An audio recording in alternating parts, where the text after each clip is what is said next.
gon' talk about it. Talk about it. Let's talk about it. Yeah. Get in here, we in here tonight. So get in here, we in here to vibe.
Hey, everybody. Hey.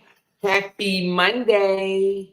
Look what I walked into, a super chat party. Oh my God. What am I going to do? Hey, y'all like, you better come on here and work, baby. You better work it tonight, honey. I already got to work, huh?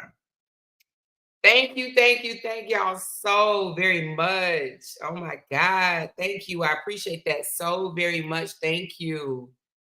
Who started the party? Let me see. Talanda, Binky, Bink, Bink. Appreciate you, love. Thank you so much. Thank you. I got Talanda. I got Glenn. She said, hey, more and chat, super chat party, super chat party, super chat party, super chat party, super chat party. Thank you so very much, Glenn. Tinker's in the house. Thank you, Tinkerbell. Thank you, Sonia. Thank you, Mary. Thank y'all so very much. I think this is my first, well, no, maybe it's the second time on. I can't even say this is my first time walking into a super chat party, but I appreciate it so very much. Thank you for trees. Look at y'all. Y'all like, more. You better come on here. Y'all know I was, y'all know I was contemplating. I was like, Diddy or Kora, Diddy or Kora, Diddy or Kora. Listen, I am going to do a Diddy reaction video, but I'm going to do it after this. And it might be one of my late night lives. So for those that are late, stay up late like me, you know, I'm a night owl. I am going to do a Diddy breakdown of what I think about Diddy, the video, the disgusting video that's out there. And I'm gonna give my analysis of that, and I'm also gonna give my analysis of his apology. Okay. I had to sit on that one for a minute. I had to sit on it because I'm like, you know, because y'all know I do believe that people can do something and you know, be sorry about something that they did, right? So I had to think about it because you know I've said plenty of times we none of us are perfect. We always make mistakes. We always, you know, everybody has done this, that, or the third, and you know, as long as they apologize and ask God to forgive them, you know, they're good and stuff like that. But I want to give y'all my true reaction, but I don't want to do it right now. I want to talk about Korra and her book right now. But I will be doing a Diddy breakdown later tonight for my late bloomers. And for those that are not here, you guys can look at it tomorrow, okay? Thank y'all so very much. Thank you, Glenda. Thank you, me. Appreciate it. Listen, a huge shout out to my members. Those are the ones that's lit up in green. I appreciate you guys from the bottom of my heart. Y'all know y'all be doing it. Y'all know y'all the reason I'm here. Y'all already know it. Thank you for holding me down. Thank you for the sponsorship. I do appreciate it, you guys. Don't want y'all to ever think that I am not appreciative, that you guys are still here. I started last July the 4th. I started my YouTube channel. I have grown to almost 5,000 members, and some of you guys have been here since day one. And I appreciate y'all from the bottom of my heart. From the bottom of my heart. We're going to have a huge celebration on July the 4th this year, okay? We got to do it big, because that will be my 1-year anniversary on YouTube, breaking down videos, giving my thoughts, my opinions, my conclusions, my analysis of what I see and hear, okay? Exclusive said, I've been here since day one. Day one, honey, you better know it. Hey, Exclusive said he isn't sorry. She already put it on the floor. He ain't sorry. He ain't sorry. So we are going to dive back into her book. That's what we're going to do today.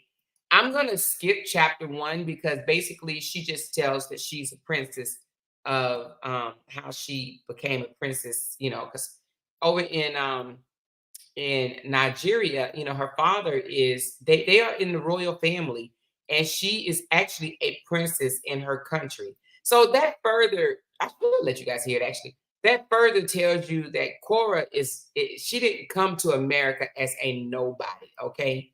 That further tells you her dad, they had money. He was a banker, her father was, right? Her father was a banker in Nigeria. So their family is somewhat wealthy. They was born into wealth, right?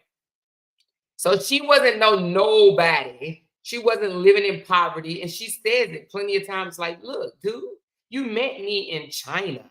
Don't get it twisted. You didn't come get me out of no cardboard box, you know, where I was just eating a bowl of rice a day. What are you talking about? Why do you keep telling people you created me? You made me. I was making music and doing shows before I even met you. Hey, everybody in the chat. Hey, everybody that's coming in. Hello, hello, hello. We are going to break down more chapters in Korra's book. We are going to hear what's going on from Korra's voice, okay? I'm going to start in chapter 2. This is where she speaks of how her mother passed away, right? When she was a young child, and how her dad promised her mom that he would take care of his girls, and he did exactly that. Okay? They do things a little different than we do here in America. So when her mom passed away, he actually married um one of his, I think, cousin, but we'll see. She'll say it in here. Um, wives or something like that.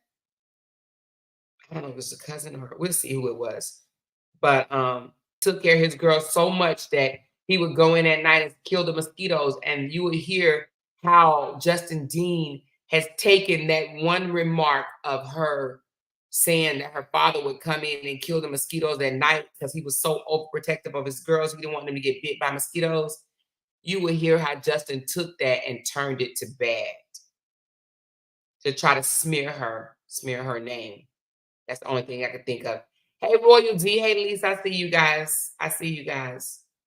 I see you guys. Thank y'all so very much for coming over. So let's get into it. Let's get into it. We're going to start at chapter 2 today.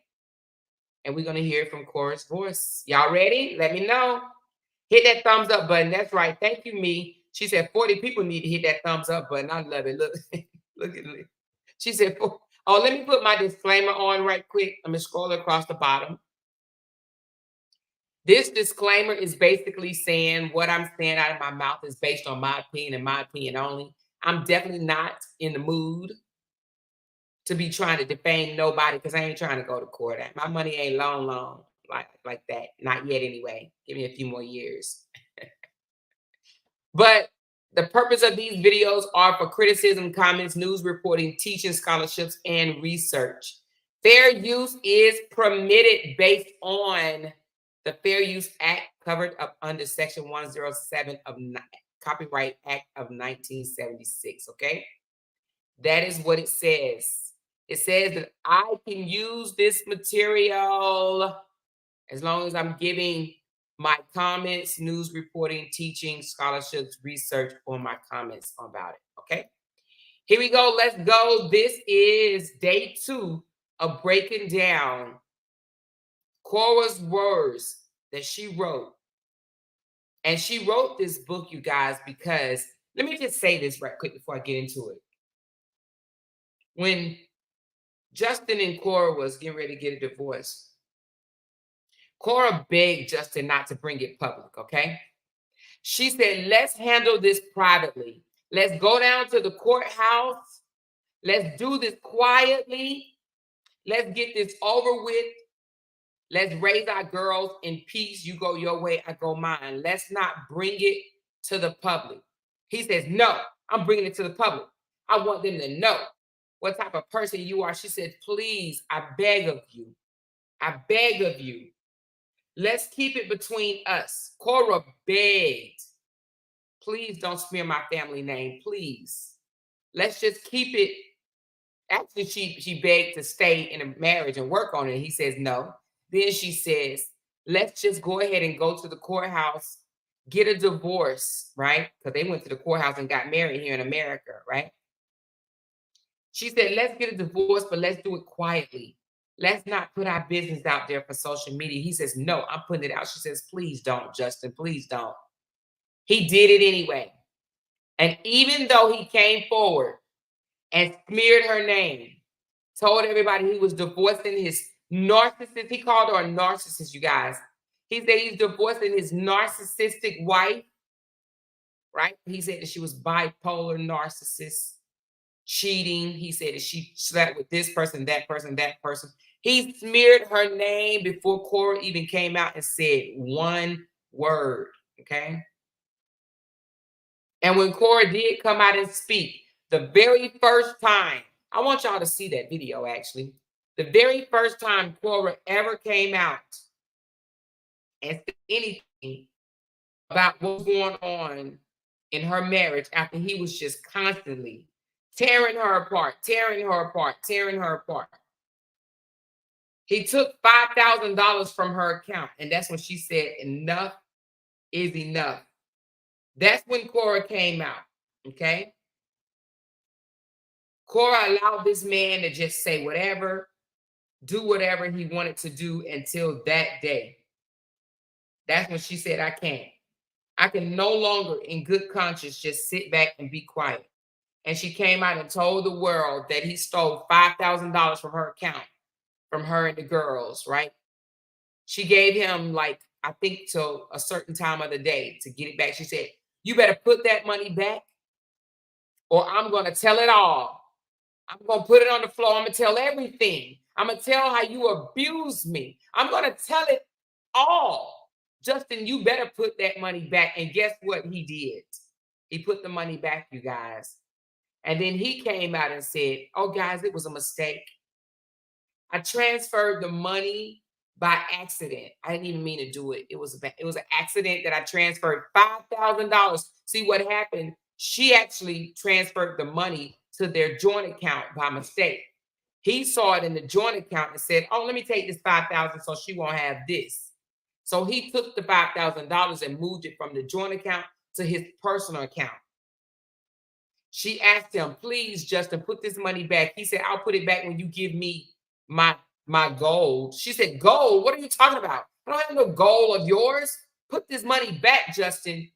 You better put it back. So then she came to social media and she threatened him and said, you either put this money back or I'm going to tell how you really are. I'm going to tell these people what's really going on behind the scenes. I'm going to tell them the Justin that I know. He put that money back. He put it back.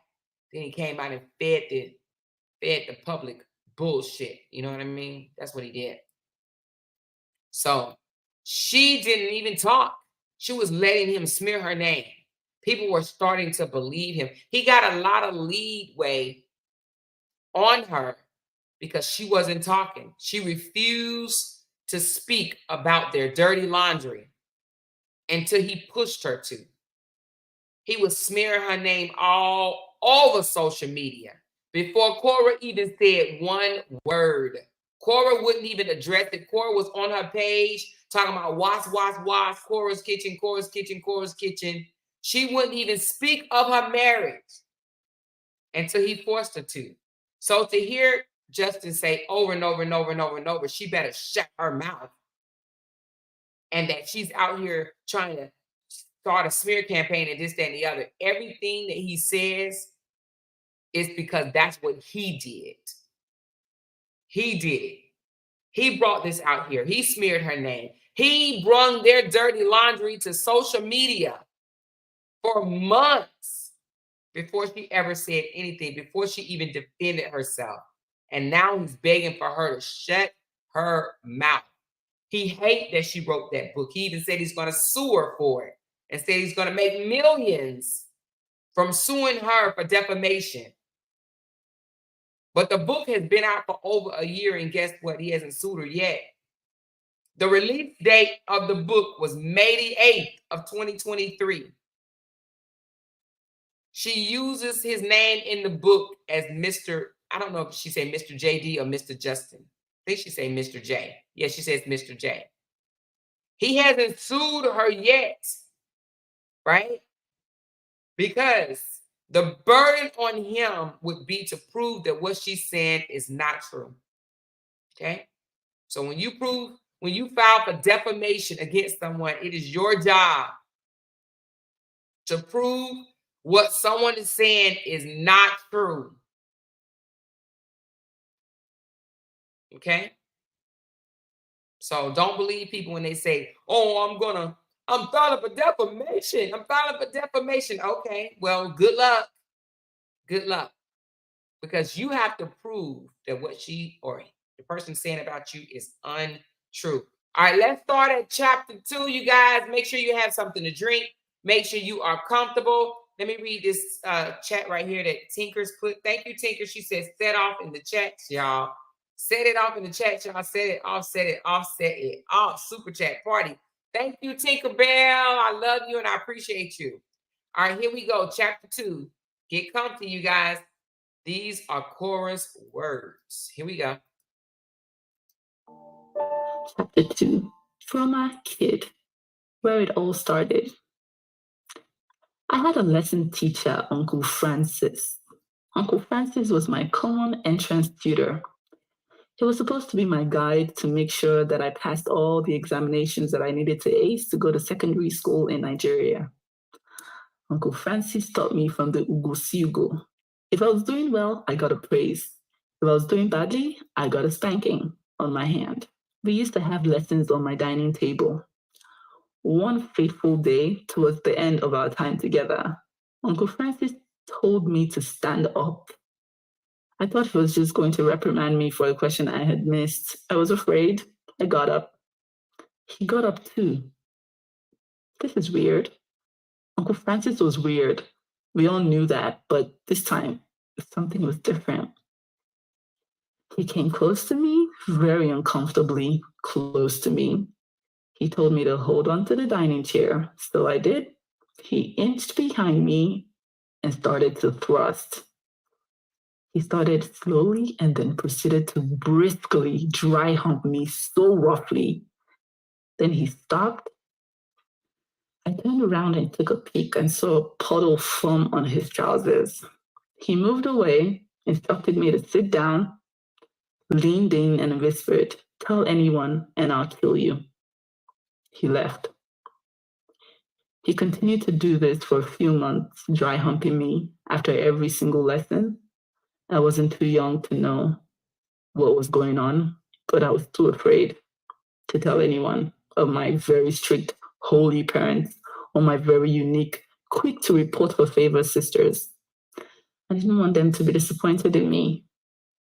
I also didn't want Uncle Francis to kill me, so I stayed mute.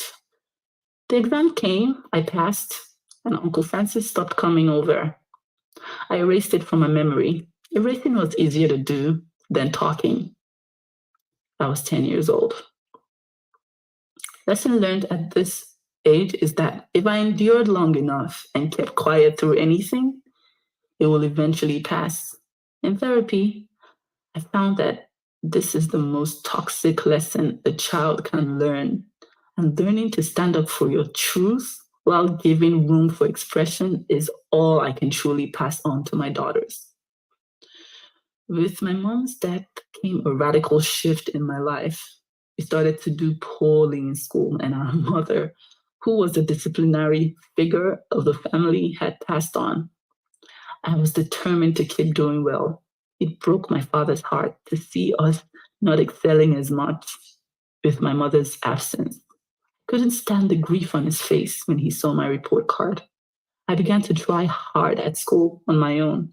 I answered all questions in class, but this rubbed off badly on some of the girls in my class who couldn't stand me getting all the attention of the teachers. They threatened to beat me up if I kept on answering the questions.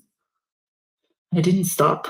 In my mind, it was their happiness over my dad's happiness, and there was no comparison.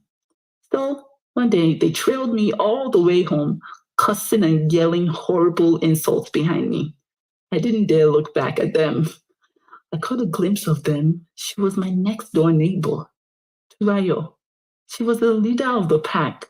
They insulted every part of my body from my head to my feet till I got home. It was a 45-minute walk from hell. This accounted for the top 3 most traumatic childhood experiences. Bullies go around leaving eternal psychological scars they know nothing about. With my mother's death came freedom. She was right. Freedom like never before. Freedom like never experienced. With that freedom came new siblings. My father got married again. He needed some free babysitting for his 3 hot girls and stud son, who had just become the talk of the estate as the new reigning free to hang out next in line to be ravished by the testosterone-driven boys of the neighborhood.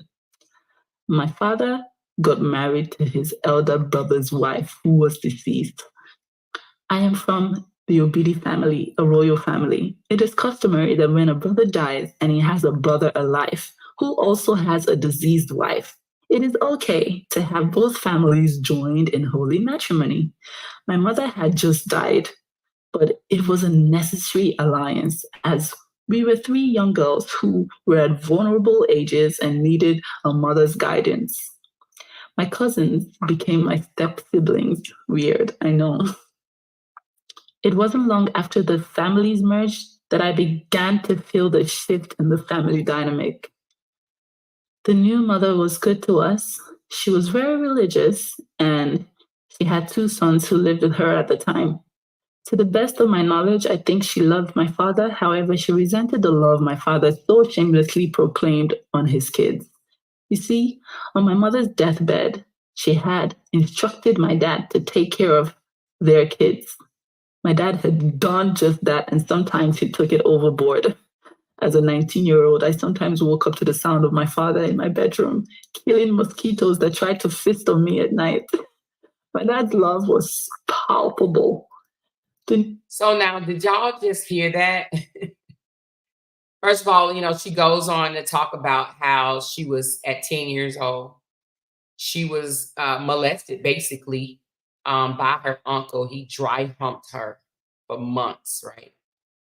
She kept quiet, and she had grown used to just putting abuse aside and just being quiet about it, just taking it and being quiet about it, not speaking about it. Okay, that happened, and then she talked about how she was bullied one day walking home from school from one of her neighbors and some friends. They bullied her, beat her up, jumped her, right?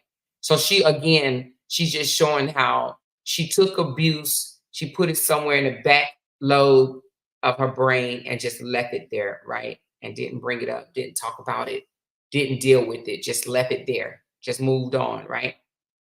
So now she speaks of her mother had a death wish on her deathbed. She says, whatever you do, take care of our girls, take care of our children, the girls and the one son. I think she has two sisters and a son, a brother, I'm sorry. And she's saying that her dad was so overprotective and he would come in her room at night and kill mosquitoes. The disgusting Justin Dean and his tribe has turned that into something of her dad would come in her room and molest her at night. Yeah, they got that from that, okay? So let's go back because I want you to hear what she's saying versus what he is telling people. On his kids. You see, on my mother's deathbed, she had instructed my dad to take care of their kids. My dad had done just that, and sometimes he took it overboard. As a 19-year-old, I sometimes woke up to the sound of my father in my bedroom, killing mosquitoes that tried to feast on me at night. My dad's love was palpable. The new mother was a Nigerian pastor and leader of an all-women's fellowship. Slowly but surely, she started to complain about how all my father talked about was how he loved his kids. My children, my children, my children, she would complain as she made fun of his love and obsession with the well-being of his children. This became a staple argument in the household. Every morning and night, it was one fight or the other. My father is a very meek yet stern classic African parent who grew up in the palace in the village, but moved from the village to a Catholic school obeying his mother's bidding. He was the only son of the Obi's last wife, the love child. Youngest of his brothers, his mother wanted a different life for him. He became a chartered accountant and soon after married the love of his life, my mother. In a story he carefully curated for my sisters and I, he met my mother as an immaculate gift from God. She was a virgin and God's precious gift to him for life. This made I and my sisters laugh as we knew he was just trying to manipulate us into trying to stay away from sex until marriage. But the story stuck with me throughout my teens. I had a lot of friends after my mother died. We changed schools, changed homes, and moved in with stepmother who had graciously allowed my father to take over her bills and livelihood as soon as they tied the knot. We, the kids, did all the chores in the home, beauticians, estheticians, and cleaners. We became hired help in the name of home training. I starred in several movies at the time. Surulere was the heart of Nollywood, and my stepbrother was a budding filmmaker. My father, on the other hand, just wanted some free babysitting for his girls while he worked all day at the bank to afford his new lifestyle. We lived on Unobi Street, Surulere, Lagos. We lived with a new family, and this is where the story actually begins. A lot of our integration into the family and the details that ensued between the cousins turned brothers and my elder sisters are not my story to tell. I'll leave that to the appropriate custodians of the gist and concentrate on my own story. I believe I was 13 years old at the time. I had just started my period and I was given the welcome to womanhood meat. A tradition in the family where once you get your period, you don't get the talk, you get the biggest piece of meat for dinner. You are ripe and ready. I will not go into the full detail about what happened in this time frame, as some of the stories are not mine to tell. Some of the most traumatic experiences of my life happened during this period. Let us begin with the arrival of a distant cousin. Let's call him Ed. Ed was easily the most charismatic young adult I had ever met. He wrote poetry. He was a comic too. He was amazing to me. He stayed with us for a while and then it happened. My sister caught him fondling my breasts in the middle of the night. I was fast asleep. Thank God I didn't know. We ignored it and didn't say anything about it. We moved on. Life moved on. Life had a way of going on. This one time, it was Valentine's Day. Nancy, being the most popular girl in secondary school, had Valentine's gifts from everyone and their father in the school. We had so much chocolate, it was insane. I was the designated chocolate eater. We had to finish it before we got home because our cousins turned brothers were the very vicious type. I'm very, very against us accepting anything from any meal, Valentine's Day or not. I ate so much my tummy started to ache. We hid the rest under the stairs. When we got home, our cousins turned brothers who were told to babysit us by our father stripped us naked and flogged the living crap out of us. I was 14, Nancy was 15.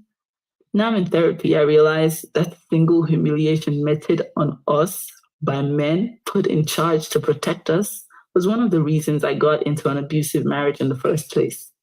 I equated love with humiliation. So it's important that she goes over this because a lot of people don't understand when you are abused as a child, you do end up looking at that as love. You equate your abuse that you endured as a child. You look at it, as being normal. So you tend to get in abusive relationship because you think being abused is normal. Do you understand where she's going? She equated the abuse that she went through as love, and that's why she ended up getting in the toxic relationship that she got into with Justin. Safety with torture.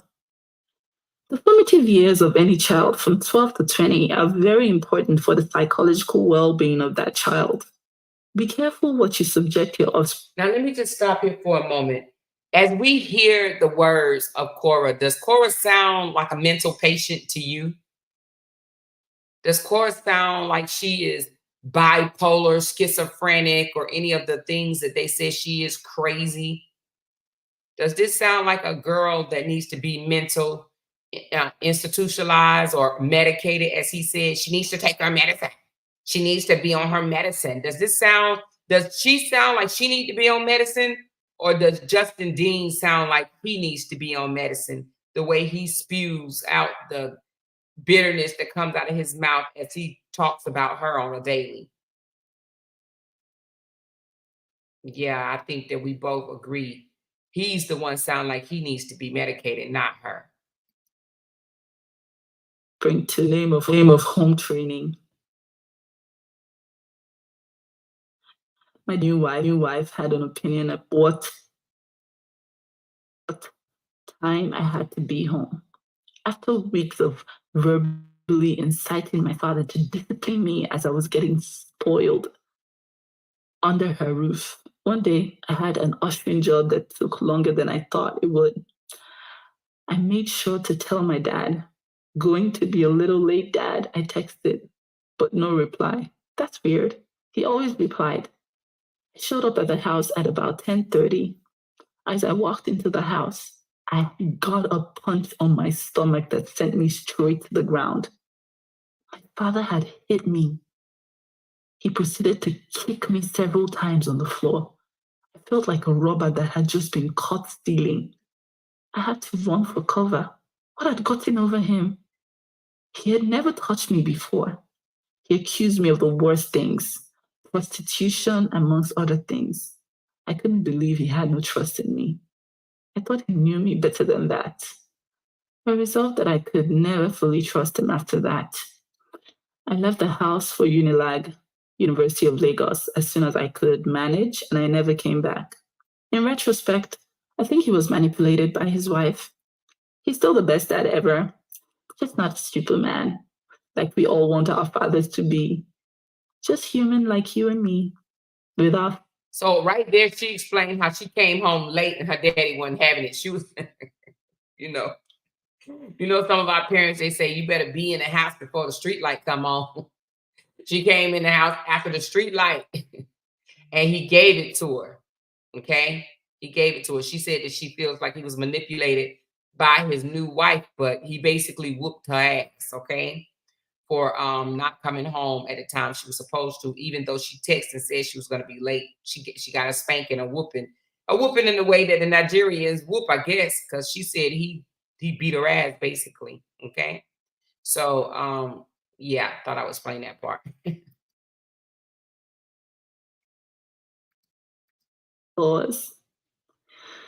My journey began at the University of Lagos. I wanted to be in the arts. My dream faculty was the creative arts, but I was so afraid to admit this to my father. You see, where I'm from, being a musician or a dancer isn't a thing of repute. People assume you cannot have a good life with the meager salaries. Okay, so Sonia, not saying that that's normal because my dad has never punched me in the stomach. But what I'm saying is, I guess I would allow the Nigerians to break that down. I don't know, is that some type of discipline that you guys receive over in Nigeria? I don't know, because punching the stomach is kind of harsh, but you know. She says, "Oh, your dad punched you in the stomach, and don't worry about it. Dads just do that." No, my dad never did that, but I did get slapped in the face though. But it was out of love. But he sure slapped me in my face. Yes, he did. Yes, he did. But it was out of love. He still slapped me in my face though. I'll never forget that. Of an artist, with the few exceptions of big artists who struck fame. Being an upcoming artist is likened to the fate of a beggar. All an African parent sees are those Rastafarians at the beach singing with a guitar for tips. My father wanted me to be entertained and not be the clown.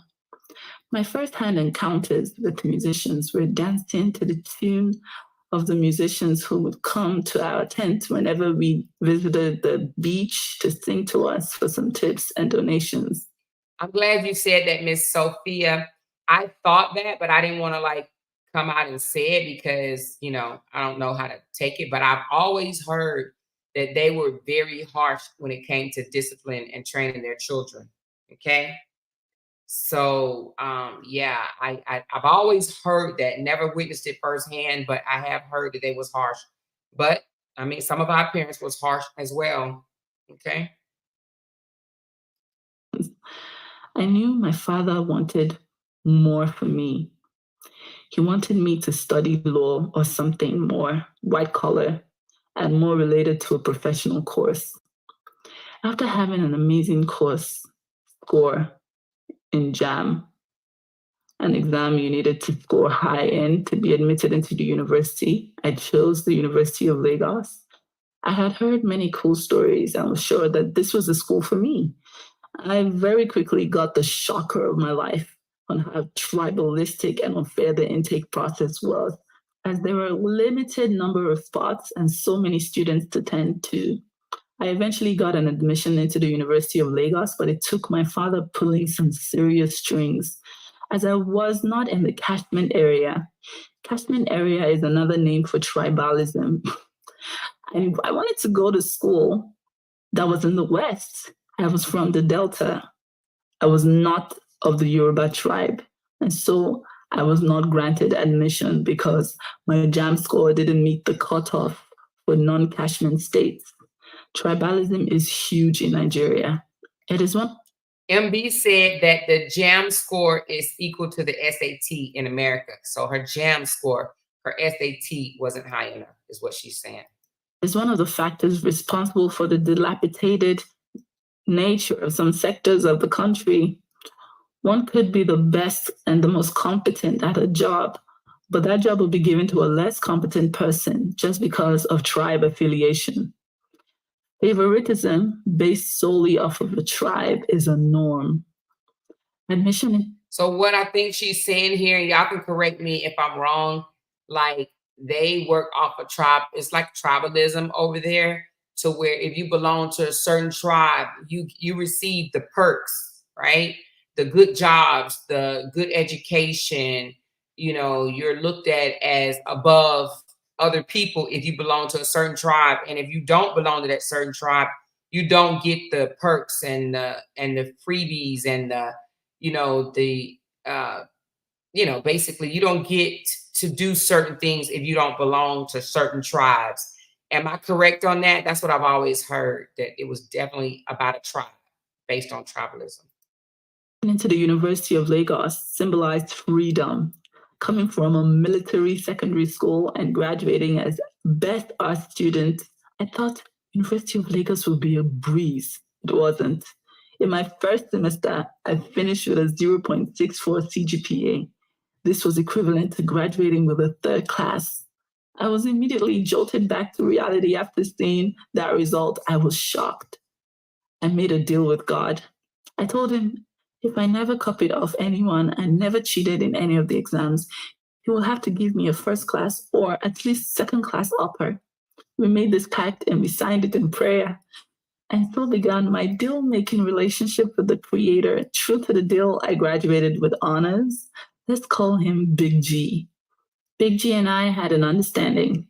He gave me the talent, vision, drive, and intelligence, and in return, I didn't do any funny business to get to the top or compromise my value system. I agreed. In Unilag, I was that churchy, ever so bubbly, who was friends with every one girl. I was in the school fellowship and was super serious about joining the dance group at the time. I remember passing through all the ridiculous. I like what she just said. She basically just said she made a pact with Jesus, right? By saying, if you help me with my talent, you give me my talents and you help me get through, right? I promise not to try to get to the top unfairly. You understand what I'm saying? Like, screw your way to the top. You ever heard of that? People say, oh, you screwed your way up and stuff like that. No, she worked hard. He gave her the talents and she worked hard, and she put work behind it, determination behind what she, how she became who she is today. So basically that's what she's saying. She promised him that if you give me these talents and you help me through this, I will earn my keep. Okay. And not try to just work my way through the top by, doing some, unethical things. Okay. Huddles to become a dancer in my fellowship, only to get to the one-on-one interview and was asked directly by some overzealous church enthusiast if I was a virgin. I was so surprised. From a tender age, my father always gawked about how he married my mother a virgin. He always expressed how it made him very happy. He didn't know, but I silently swore to be a virgin when I got married. I wanted my husband, whoever it was, to gush about my virginity long after I am gone, as my father did my mother, at the slightest opportunity he got. I intended to save my virginity as a prized gift for my husband on my wedding day, like, hey, surprise, my body is brand new and untouched for your sexual pleasures. In retrospect, thinking about this, saving my body, not for me, but for a man, makes my belly churn a little bit. However, let's not digress. The interviewer asked me again, Are you a virgin? At this point, I was in my second year of the university. I was a virgin. I didn't know much, but I knew that question didn't sit well with me. I felt violated in front of this panel of people, of notes. I walked away, never looked back. I had started to notice attention from the opposite gender become stronger as I got into living in the school hostels. Soon I was receiving a lot of gifts from prospective boyfriends. One of them that stood out the most was Dami. He had gone to the school cafeteria and figured out my favorite place to eat. He then went ahead and paid for a month's supply of free food for me. I thought that was beyond thoughtful, so I gave Dami a chance. Dami was my first kiss. It happened at the waterfront in Unilag. Let's just say Dami was not the one. We weren't in the same faculty, so we kind of just drifted apart. This was something I had no control over, and I was fine with it. He had a lot of friends, and when we broke up, they would always tell me to go to him. He had been sending his friends to apologize on his behalf. I thought it was really weird. Today, I don't even remember why we broke up. All I remember is I had to do a lot of cleaning up of my reputation after him. Lessons learned. Never let a man pay for your bare necessities. The delusion of ownership sits in quickly. I moved on quickly, and soon after, I met another charming heart stealer whose name started with D as well. He seemed to be everything that I wanted, but I knew in my heart of hearts that I could not give D what he wanted. We were in the heat of our sexual explorations. Everyone I knew was exploring their bodies except me. I made a pact with myself to stay a virgin till marriage. I was determined to keep this promise to myself. I wanted my husband to sing my praises to the seven seas, to my kids, and to everyone, just like my dad did my mom. I was so in love with D, and he was in love with me too. We spent hours talking on the phone with each other. We deprived each other of sleep just to listen to each other breathe. There was a snag. I knew I couldn't give him what he wanted. Whatever a guy his age wanted, I couldn't have sex or be sexually active. He was a very sensual man. I know it was only a matter of time till he wants to go all the way. I decided to graciously exit the relationship. I left D to keep my promise to myself and my daddy. Virgin till I get married was the goal. Signed and sealed contract with me to God's ears. I had a very close friend in the School of Nursing at the time. For this book, we're going to call her V. She and I were very close. We attended the same church. I visited her regularly at her school. She was so cool, in my opinion. One of my favorite friends at the time. I shared all my secrets with her. She knew about my pact with myself. I was very proud of my decision to stay a virgin till I got married. It was no secret. I was very proud of my decision. I was too naive about what sharing it with a girl who probably was not a virgin might trigger. V was sexually active. She had a boyfriend at the time, and they seemed to be really into each other. One day, V hits me up. She says, "Hey, my big brother S will be in town, and he wanted to take us all out for dinner." I was excited, a 19-year-old who had just started dating and exploring restaurants around school. This was so thrilling. The week V announced his brother's arrival, a young boy got shot in Shady hostel in Unilag. V's brother S was a cultist, a notorious Yahoo boy. A Yahoo boy is a cyber scammer. A cultist is a word used to refer to a person who belongs to a deadly fraternity. I was scared and thrilled by this 6-foot-plus male who had such power and commanded so much respect amongst his peers. He was rich as well, pulling up in front of my residence with one of the slickest cars I had ever been in. He came by and grabbed us all, whisking us to the restaurant. At this restaurant, we ate some Chinese food and had a great time. I was so happy. This was my first official date. It was a fancy restaurant. I had my best friend at the time with me. We had so much fun. I still have a photo from that night somewhere on my social media. You're going to have to scroll all the way to the back a long time ago and guess the social media because I can't remember. Everything was going great on this date and seemed to be the focal point as everyone did whatever he said. On the table were V, S, and some other guy. Everything was good until I started to feel dizzy. At that time, I was very light brained and I didn't drink at all. I remember ordering one Nigerian Chapman for the night. It was very strange that I was barely able to get off my seat. I tried to get up and I got so dizzy I had to sit right back. V came to me to help me up a flight of stairs. Then all of a sudden, I was in a room with just S. V was nowhere to be found. It was at that point that my eyes cleared. I knew something was wrong. I reached for the doorknob and S violently knocked me down. I started to scream V's name, V, but she never showed up. It was at this point it dawned on me it was about to go down. Straight, I went on my knee and started to beg, and S laughed. What are you begging for? He said. Just lay down, let us get this over with, he yelled. I started screaming for help. No one answered. I continued to scream, anybody, please. At this point, I was profusely crying and yelling. S inched towards me and laughed. He grabbed his phone, placed the call, and put it on speakerphone. You get one girl for here, we don't want to cooperate, he casually said. The voice on the phone blurted back. Baba, where you dey? We dey come. At this point, I knew I had only two choices. If I didn't lay there and get raped by just S, I was going to be raped by S and a battalion of cultists. I realized my fate and calculated my next move. Please, please, please, please, don't tell them where we are. I'll be quiet, I begged shamelessly. S told the boys to simmer down. I proceeded to lay on the queen-size bed that was in the center of the room. As I inched towards the bed, I heard a loud hit on my head. I was in shock. I had just already accepted to be raped by this man, and he just hit me on my head so hard that I slumped on the bed. He yanked me violently and started to rip my clothes off. He tossed me around like a rag doll. I was numb. The taste in my mouth was a mix of blood and anguish.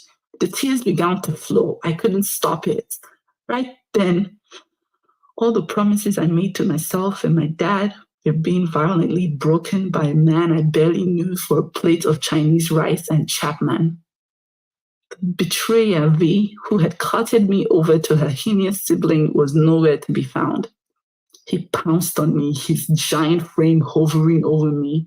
He reached down my panties and ripped them off. And then, with the speed of a bullet, he tore into me with his surprisingly small for his frame, fully erect penis, causing me to bleed all over the bed.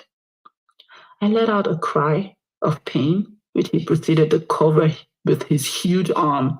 I had to wiggle off from underneath his arm to catch a deep breath. He was going to choke me. With about 7 strokes, I counted. He was done in 2 minutes, with a loud thud landed on his side and was out like a light, snoring up a thunderstorm. I looked over at his penis, and my hymen casually sat there on it, staring right back at me on his cap. He was gone, and for a brief moment, I thought of ending him with the bedside lamp right on his huge head. I got up. It was 7 a.m.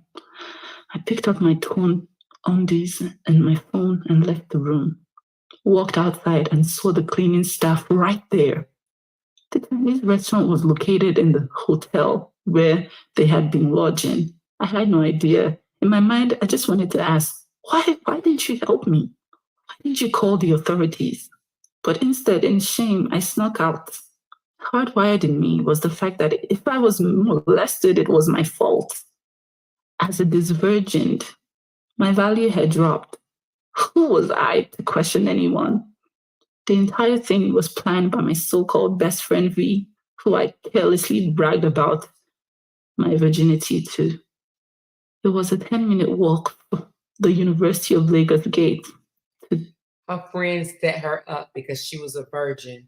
She bragged about being a virgin, and I guess her friend was jealous about that. So she allowed her friend or her brother to R Kora. What type of friend is that? To the hotel. This walk is etched in my memory. I couldn't stop crying, my bruised privates brushing against my torn undies as I felt my entire worth crumble to the ground. As I approached the school gate, which traditionally opens at 6 a.m., I was trembling. It was 4:10, and I thought I would have to stand there till 6 a.m. However, the security guard on duty took one look at my face. He opened the door gate immediately. I walked into without a word straight to the school's health center, where I told the nurse I had been deflowered. A pamphlet, morning after pills, and a few sachets of paracetamol later, and I was back in my room like nothing happened. As I approached my room entrance, there was V, begging, I'm sorry, I'm so sorry. I asked her, where did you go? There was no response. Then came S in his fancy car and a truck full of groceries. Had his sister bring the bags into my room.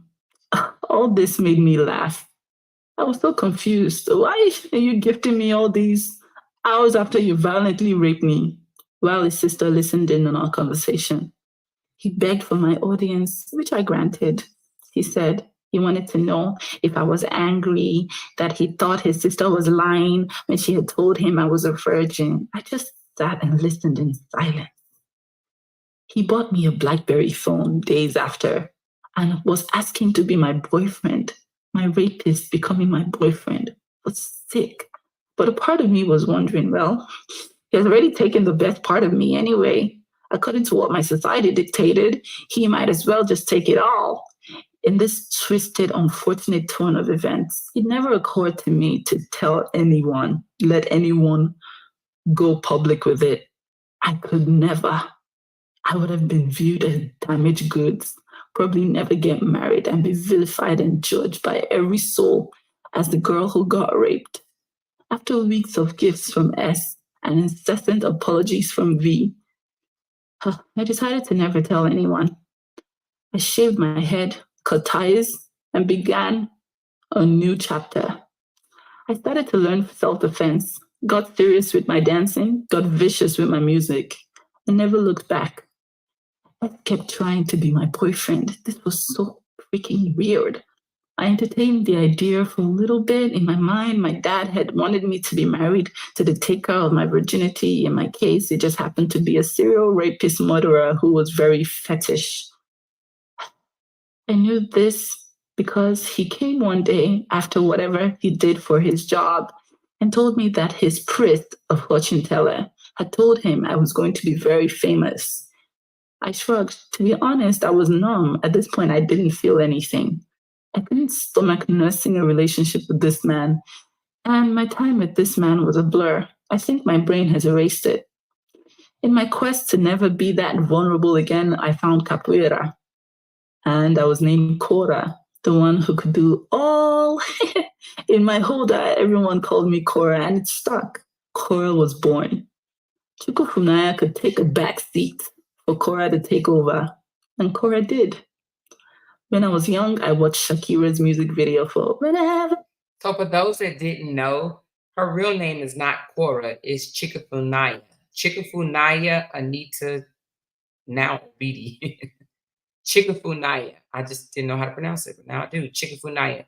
But yeah, Korra is her alter ego. Her alter ego. Whatever. I was so obsessed. I always have been in love with Shakira, but something about that song changed the entire fabric of my being. I was determined to be a dancer and singer like Shakira, or even better. My first quest was to find someone to teach me how to dance. After Nancy bought my first dance shoes from the UK, all I wanted to do was learn old exotic styles. One day, I was walking around the school sports center and I saw a man dancing some styles you don't see every day. He was doing some ballroom samba. And I was like, wow, I'd never seen a type like that in real life. I was so fascinated. For the sake of the book, let's call him Jack. Jack was a big fish in a small pond, a pickup-like character who always loved to show off. He and I dated for a while, but I soon realized I was in a relationship with myself. He was sleeping with all our students as we taught salsa together. I began to learn dance with him, and we opened up a company together where I was the accountant. I was not getting any payments, and I assumed that this was because I was part owner of the company as I was there for its inception, but I was an employee without pay. I kept on working for the passion of working and dancing, but it soon dawned on me that I couldn't continue. One night, after a long night of dancing salsa, he got physical with me. He wanted me to take a bath, and I didn't want to. So he yanked me so hard on my shoulder. And to date, I still nurse that injury. One day, Jack invited me over to see his parents. We were in his dad's room and everything was peachy, having conversations. Jack and his mother stepped out briefly, and Jack's father casually let his hand slide across my breast. In shock, I laughed it off, as I always do, and proceeded to whistle my way out of the room. That was the beginning and the end of everything between Jack and I. I never told him about this. And as you already recognize, when I leave, I never look back. Recently, I learned from therapy that that is the fight or flight response. I packed my bag and never went back to that studio. So as she explained this chapter, she basically just tell how all the different occurrences of abuse that she experienced. She just walked away, didn't tell a soul, whether from, thinking that she was going to get embarrassed, shamed. She just didn't. She just kept it all to herself, did not report it, did not tell. So she had learned to accept abuse. So that's why this chapter is very important. Before meeting her husband, she had already grew up thinking that this is just the way it is. She's been through so much, and she learned to accept it and just ignore it. Don't share it. Don't tell no one. Just keep it within. Okay? So let's go to chapter 3.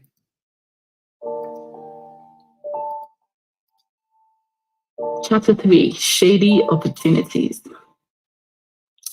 I met an older man. Let's call him Mr. O. When I say Mr. O was old, I mean old. He was 85 years old. But the heart of a little boy, though. Mr. O just loved to look at me. He wanted to stare at me all day. So I made him pay for it. My performance fee, which at the time was 150,000 naira per day.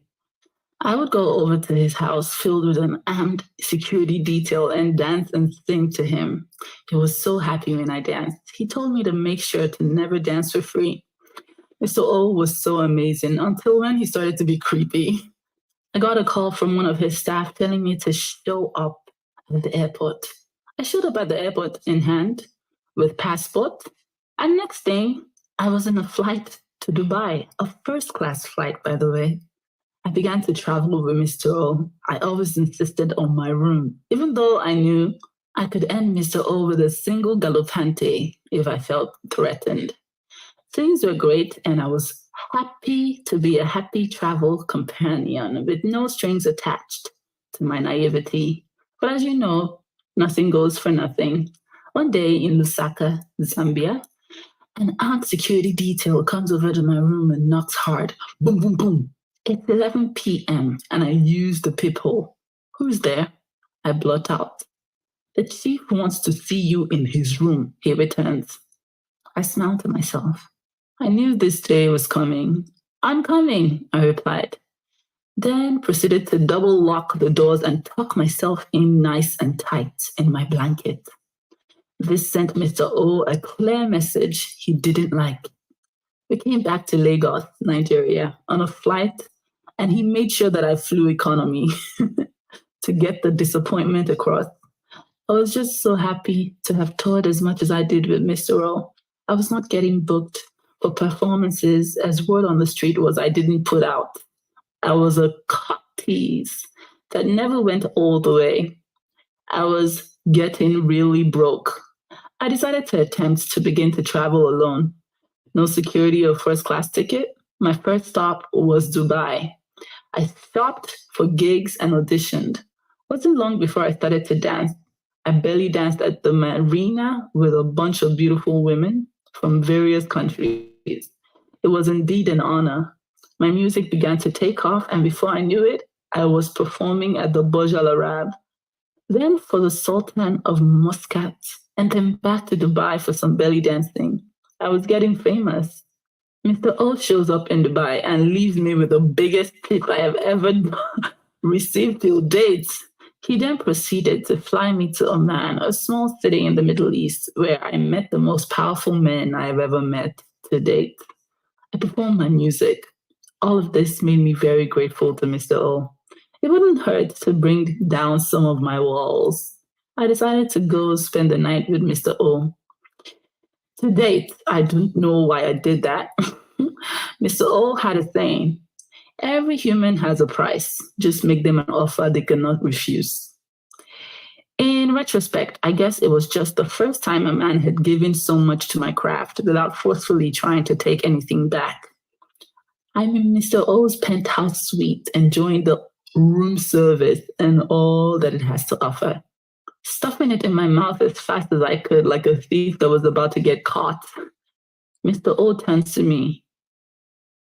Can you lick my butthole? All the color left my face and lips. In his defense, he said he didn't want sex and he was too old for it anyway. I was shocked. I was flabbergasted. All my senses were tingling. This had to be some fetish boo-ha-ha. My ancestors were singing and screaming, hell no! At this point, I already had my own residence and gracefully asked to freshen up and proceeded to sneak out of the premises. Turns out it wasn't a fetish at all. He just wanted the princess to lick his ass, literally. I had no idea this man grew up with my grandfather. So you heard her say she freshened up and snuck when she said I had to sneak out the premises. So she left. However, Justin went on his channel and basically told everybody that she licked an old man's ass. Yeah, but this is the man that said that he lies zero. Now that's some creepy shit she found herself in, and oh my God, what type of man asked you to lick his ass, right? But apparently she's telling her story. She said that he wanted a princess to lick his ass. He literally said, I don't want sex. I want you to lick my ass. And she said she freshened up and she snuck out. But again, Justin said she licked an old man's ass. Imagine that. Oh, wait a minute. She said she licked the skin and not the inside. Hold on. Let me go back. Shit, she did it? What the fuck? Hold on. Let me listen again. Shocked. I was flabbergasted. All my senses were tingling. This had to be some fetish boo-ha-ha. My ancestors were singing and screaming, hell no! At this point, I already had my own residence and gracefully asked to freshen up and proceeded to sneak out of the premises. No, where did she say she licked the skin, Sonia? That's not what she said. She said that she freshened. Hold on, let me listen again. Let me listen again, because it sounded like she said she freshened up and snuck out the premises. But let me hear it again. Let me hear it again. In his defense, he said the first time a man had given so much to my craft without forcefully trying to take anything back. I'm in Mr. O's penthouse suite, enjoying the room service and all that it has to offer, stuffing it in my mouth as fast as I could, like a thief that was about to get caught. Mr. O turns to me. Can you lick my butthole? All the color left my face and lips. In his defense, he said he didn't want sex and he was too old for it anyway. I was shocked. I was flabbergasted. All my senses were tingling. This had to be some fetish boo-ha-ha. My ancestors were singing and screaming, hell no! At this point, I already had my own residence and gracefully asked to freshen up and proceeded to sneak out of the premises. She said she had her own residence, meaning she had her own place to live. So she asked to freshen up and she snuck out the premises. So Sonia, where did you hear that? Girl, where you hear her say she licked around the skin? Sonia said she licked around the skin and not the inside. Where did she say that at, Sonia? What did you hear? Let's hear it again. She said, oh, sorry, then maybe I'm wrong if you say it was the inside. Let me listen one more time. It sounds like she said, at this point, I had my own residence, meaning her own place to live, right? She wasn't depending on a place to stay from him. She had her own residence. So she asked to freshen up and she dipped up out of there. That's what it sounds like to me, but let's listen again. In his defense, he said he didn't want sex and he was too old for it anyway. I was shocked. I was flabbergasted. All my senses were tingling. This had to be some fetish boo-ha-ha. My ancestors were singing and screaming, hell no! At this point, I already had my own residence and gracefully asked to freshen up and proceeded to sneak out of the premises. Turns out it wasn't a fetish at all. He just wanted the princess to lick his ass, literally. I had no idea this man grew up with my grandfather. So she left. But I think, Sonia, that you probably got what you thought from Justin, because I think Justin did go on his panel and tell everybody that she licked an old man's ass. Okay? Anyway, let's continue. He's just a lie. She said, why would she freshen up, though, if you're about to leave? She asked to freshen up. You know how when you're at a date, when you're out at a restaurant and you're on a date with someone that you don't want to be on, you say, I need to go to the bathroom and just freshen up a little bit. So you just ask to go freshen up and you sneak away. We do it all the time, when you're dating, when you're younger and you just want to get away from a person, you say, oh, I need to just go to the bathroom and freshen up a little bit. And they say, okay. And then that's your escape. You going to the bathroom is your way of leaving the area. Excuse me. You just use the bathroom as an excuse. So that's why Honey Sweet, she asked to freshen up so she could get the hell out of there. She just basically used that as an excuse to leave. Okay. And they were probably the same age.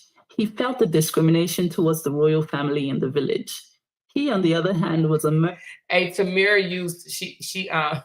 Tamira gave a good point. She said, what's the point of freshening up if you're about to lick somebody's ass? Exactly. Why you gonna freshen up before? You should freshen up afterwards, right? If you about to lick somebody's shithole, what you need to freshen up for? What, you gonna put a mint in her mouth? Like, let me put a halls so he can feel that shit. Okay. Y'all being nasty.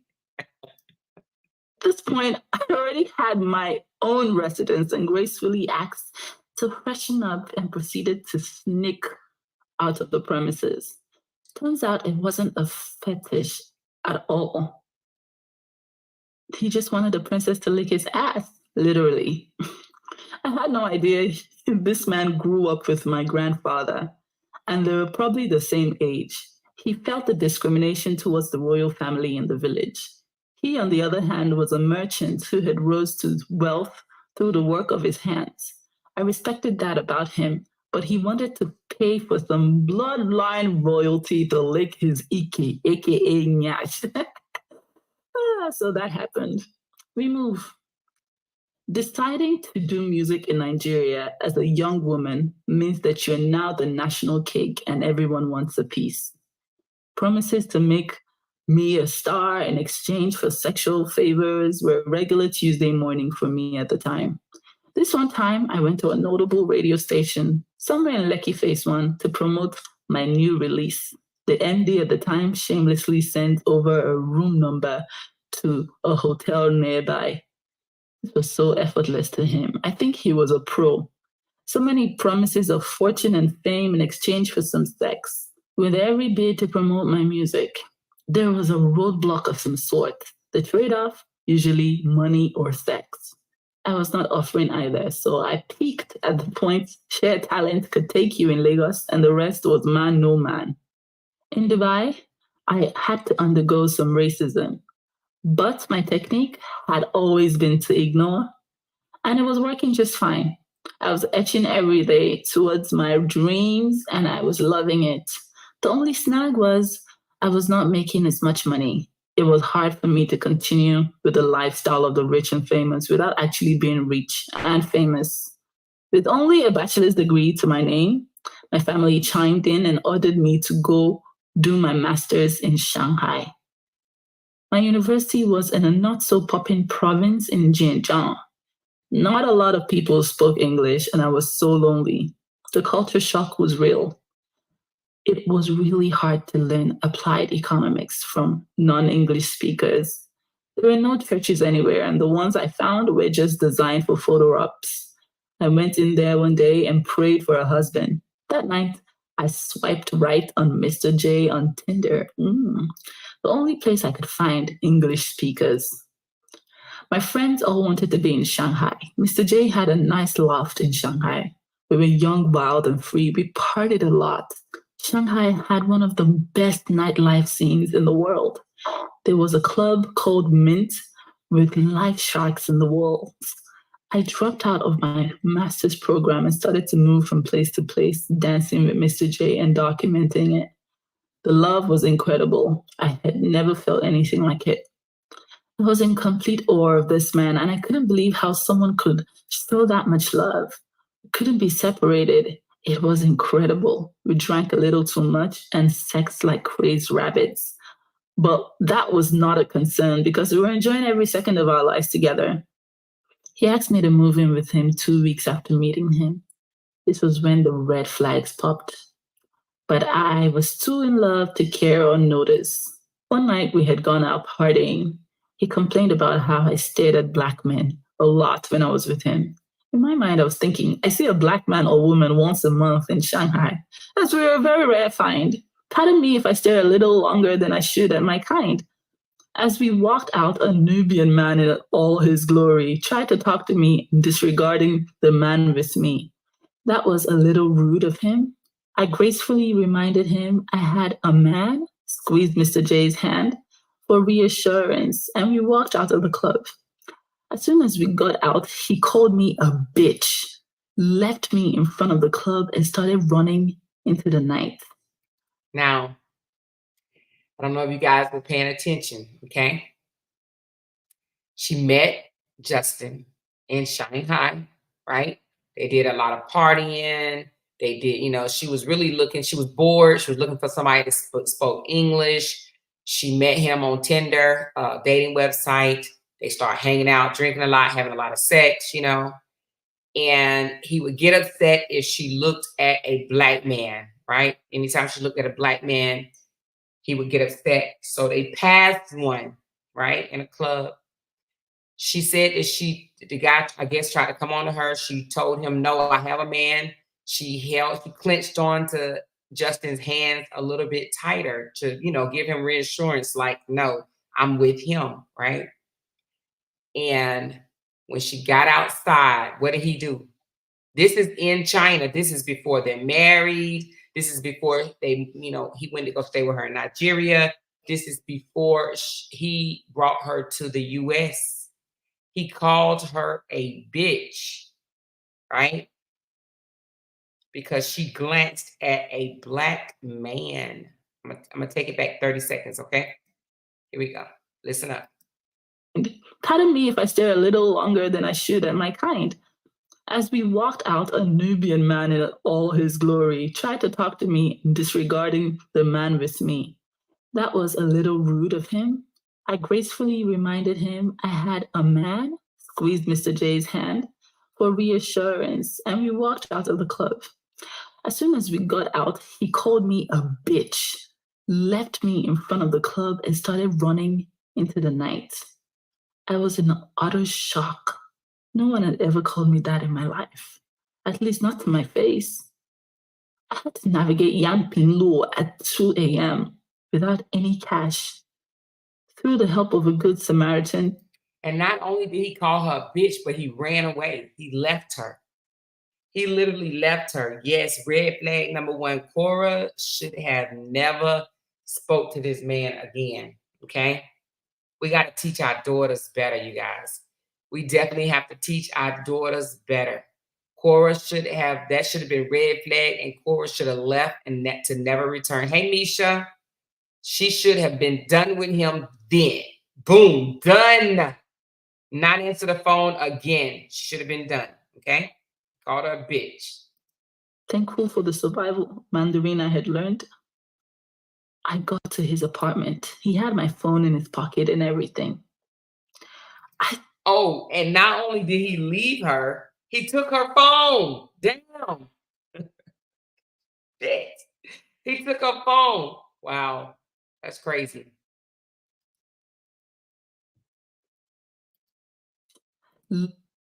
Left me in front of the club and started running into the night. I was in utter shock. No one had ever called me that in my life, at least not to my face. I had to navigate Yan Pinluo at 2 a.m. without any cash. Through the help of a good Samaritan, thankful for the survival Mandarin I had learned, I got to his apartment. He had my phone in his pocket and everything. Him pacing outside, fuming and cussing. He was pacing back and forth, red as a tomato and saying gibberish. I was so freaking shocked. I proceeded to pack my things. I had just moved in with him and cancelled my lease. I didn't know what to do. He begged, blamed it on my drink being roofied. I had never seen anything like it. I soon got to learn it was a panic attack. According to him, we would go through cycles of 2 weeks in which he would have these panic attacks. They would involve a lot of screaming, yelling, phone smashing, and fear. I was determined to fix him. I believed that I could. And see, that right there is what get women in trouble. That right there, what you just heard, she was determined to fix him. We got to stop thinking that we have to fix these damaged ass, weak ass men, okay? It ain't our jobs to fix them. They need to go fix themselves. They have to realize that they have a problem, right?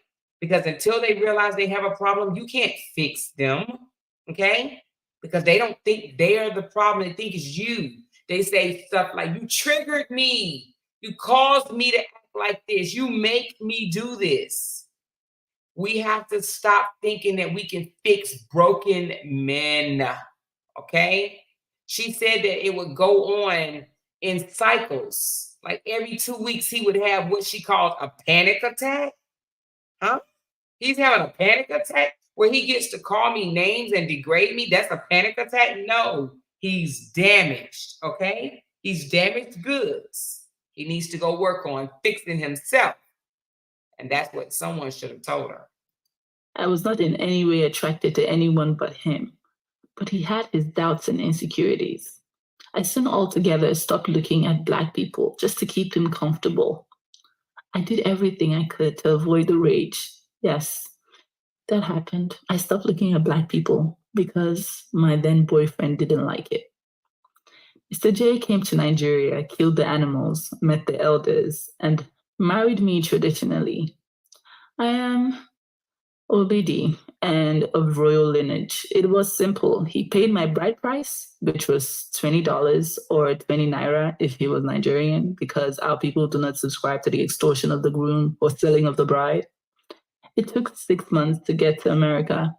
Trump had just been elected and Trump's America was on lockdown. In those months, we communicated via video calls and texts. Mr. J insisted I call him every night before I went to bed. I did this religiously. One night, I had gone out and I had a wild time.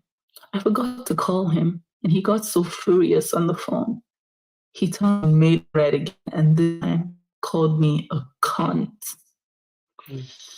This scared the living Jesus out of me. The last time he claimed his verbal abuse on me was because he was roofied at a party, but this time he was clearly completely sober, I think. I knew I couldn't be married to a man who verbally abused me at the slightest provocation. My self esteem will be mushed in 1 year of being with a person like that.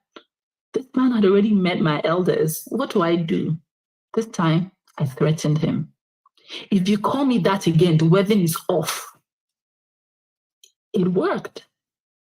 It worked like a charm. He stopped fuming, he piped down, and he apologized.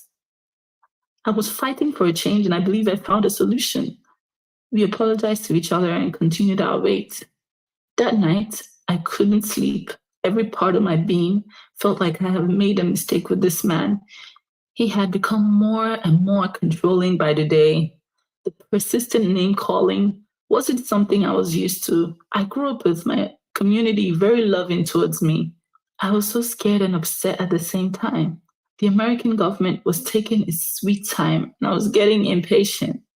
Something about knowing you are about to leave home for good, for life, just brings out the I don't give a rat's ass in you.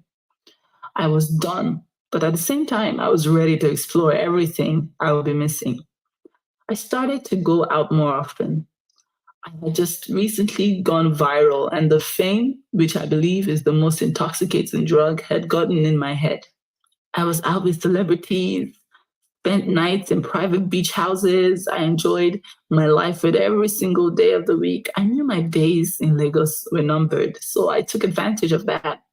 In retrospect, this must have been very insensitive to my fresh husband who had just moved to a new city, Los Angeles, to begin our lives together. I shouldn't have documented the life of the party on my Insta stories as he struggled.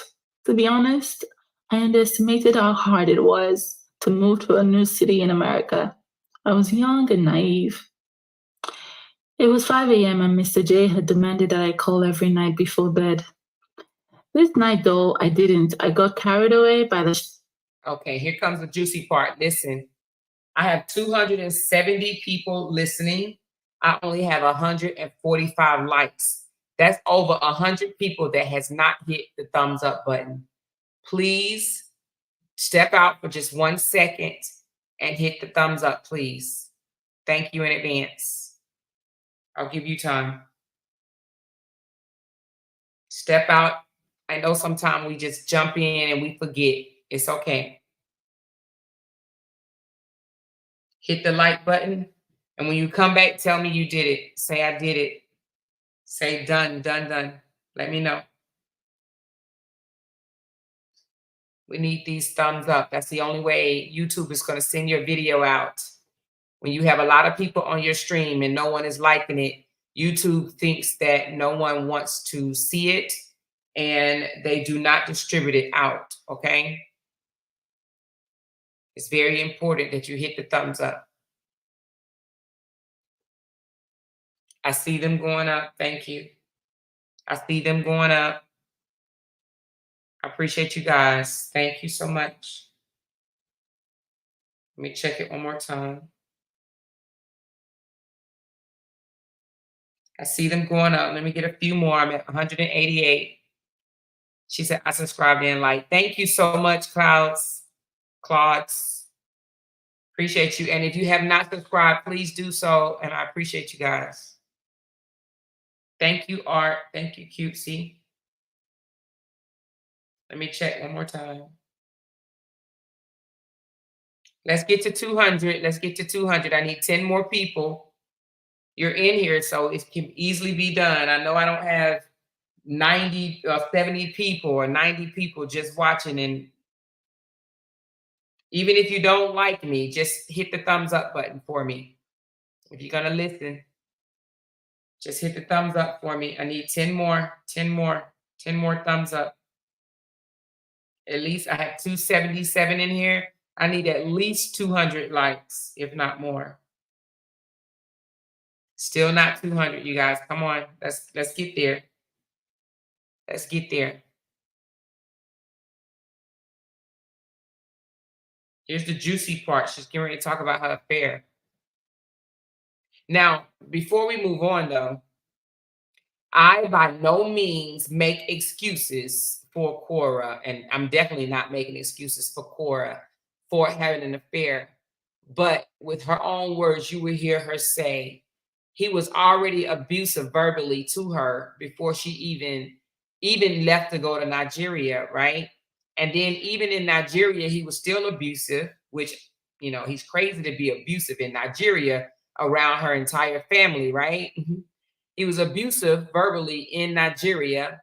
And she said that she was like, wait a minute, I'm having second thoughts about going to America. So Korra saw the red flags, right? She saw the red flags, but she ignored them. And often we do, because guess why? We think that we have a bigger prize to look forward to.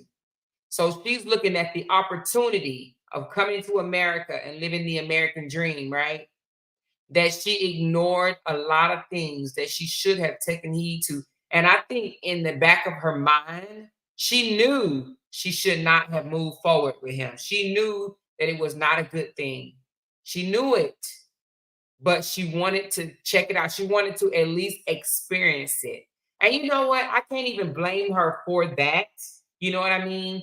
Being able to come to America, being able to experience America. But I also believe that Korra knew that she was in a bad situation, okay? She ignored the things that was right there in front of her face. Some people say, oh, I got married and then all of a sudden he showed me who he were. No, Justin showed her who he was before she said, I do. She knew who he was, okay? It just got worse, but she knew who he was before she said, I do. Okay, let me check my likes right quick. Hold on one second. Let me check my likes. Okay. I see 260. Okay, it's going down 259 in here, and I have 208. Okay, let's proceed. Let's proceed. Now, she speaks of she's having cold feet about going to America, and she has an affair. Here we go. The champagne rain and my music blaring in the speakers. I got home and crashed. The next night, a girlfriend of mine invited me out to dinner.